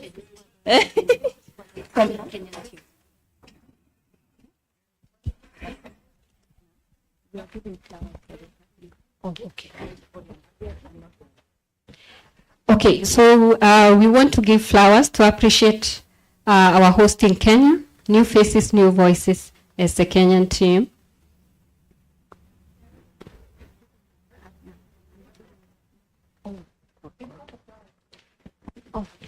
Oh, sorry. Oh, sorry about that. It's for our partner, MasterCard Foundation.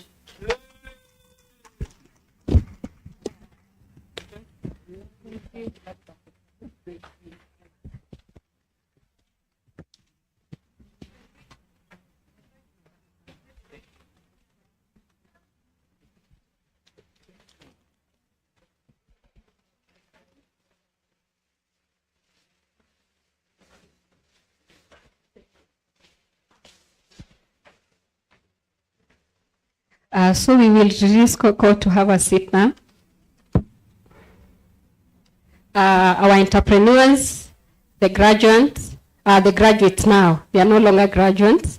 The coaches, the GMT fraternity, our valued partners, our host, New Faces, New Voices, UBA Bank, who has hosted us in Capital Club, our guests, Eva Muraya, our guest, Joyce Mucheno from Mastercard Foundation, and our chief guest, Commissioner Njoki Kahiga.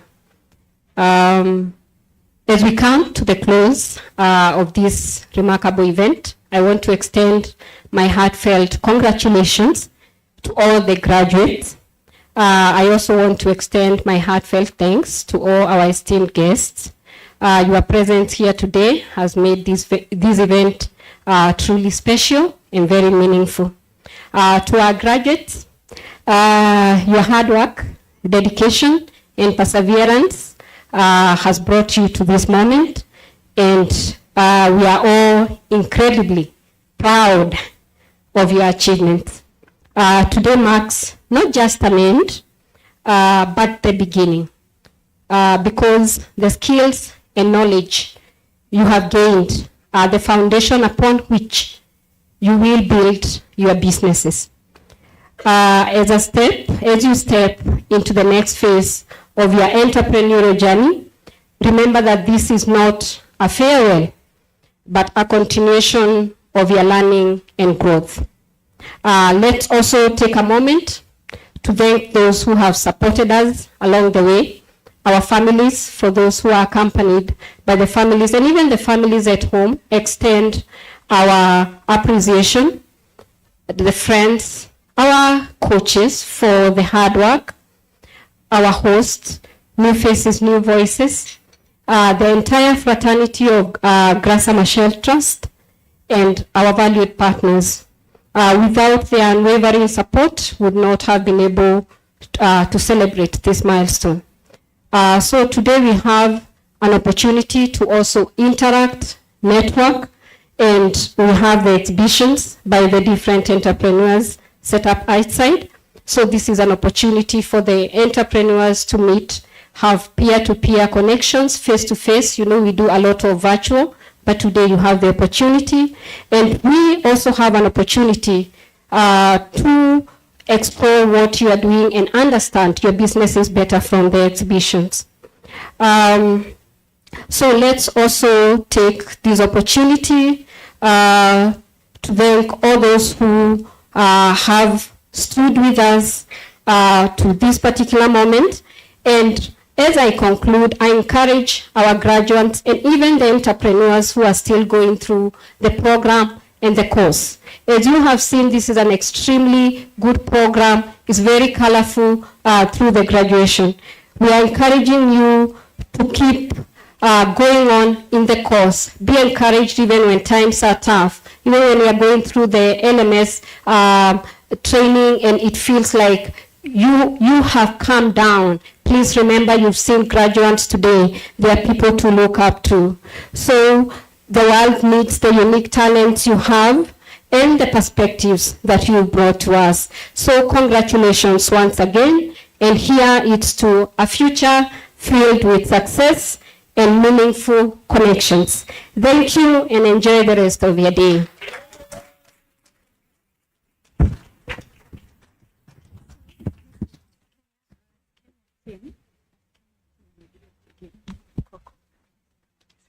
Okay.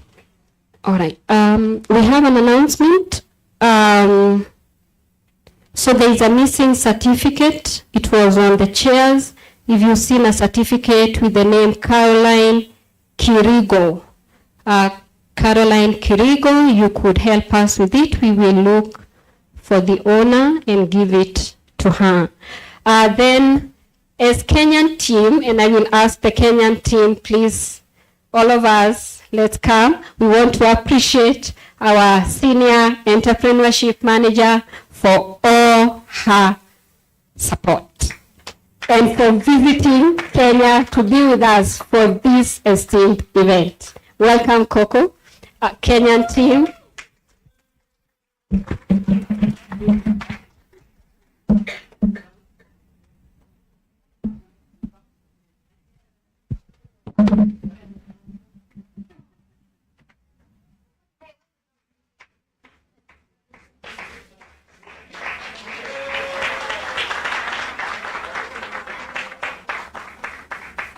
Yes.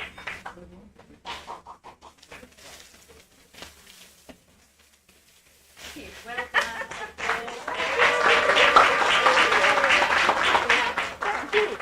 going to share this, right? We're going to cut it and everybody can have some, right? Because I can't take it anywhere. But thank you so much. And thank you for the hard work you put towards making this phenomenal. I think this is the best graduation we've had so far. So thank you.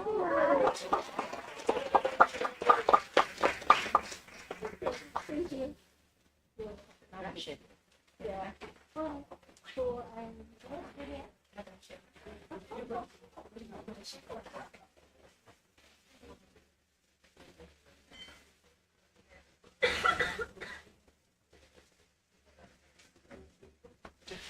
Caroline Kirigo amepatikana. Ndio hizo vitu zako zimepatikana. Mimi I have my luggage with me. Who has the certificate of Mwende Muna? Girls will never wind this up. We will never wind this up. It's only for her. Who has a certificate of Mwende? Tafadhali. Could we check, please? We cannot go with her certificate. And her phone. The phone you got? Who is missing a phone? We found the certificate. Can everybody clutch their bags and phones so that we can stand up and actually leave? Thank you. Thank you. Thank you. Thank you. Thank you. Thank you. Thank you. Thank you. Thank you. Thank you. Thank you. So I'm in cohort 1. I pray to God I come here to graduate very soon. Look out for me. I came with my partner. Cherono, please stand up. That's my best friend for 20 years. And if you want to talk about honey, please come to our stand at the back and talk to us about careers and money and writing checks and cross-boundary, cross-country trade. Please find us there. All right? And let's talk to people. That mama who came with a 3-week-old baby has hand-stitched footballs. That is the epitome of quality. So let's go there and buy. If not, take a card. I'm sure we can find a footballer who could benefit from that, right? Also, I would like to give some housekeeping rules. If you're a graduate or a chief guest or a guest, use this door. There is a banner. You'll have another photo there behind another banner. The rest of you, please use that door. Then you'll find your way to lunch, all right? Did you make your choices for your menus? If not, you're just going to be fasting today. It's a graduation. Sawa, shall we stand?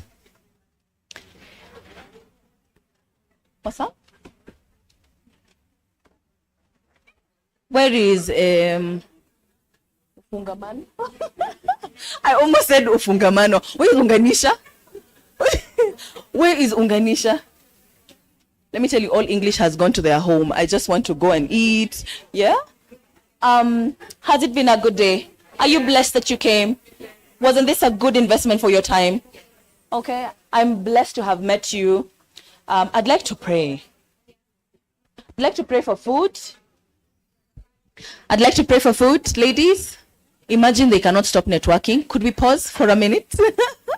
Could we pause for a minute? Let's pray. And then after that, let's exit in the fashion that I've requested. All right? And as we exit, Unganisha, please give us some drum rolls. We need to get out in high spirits. Yes, please.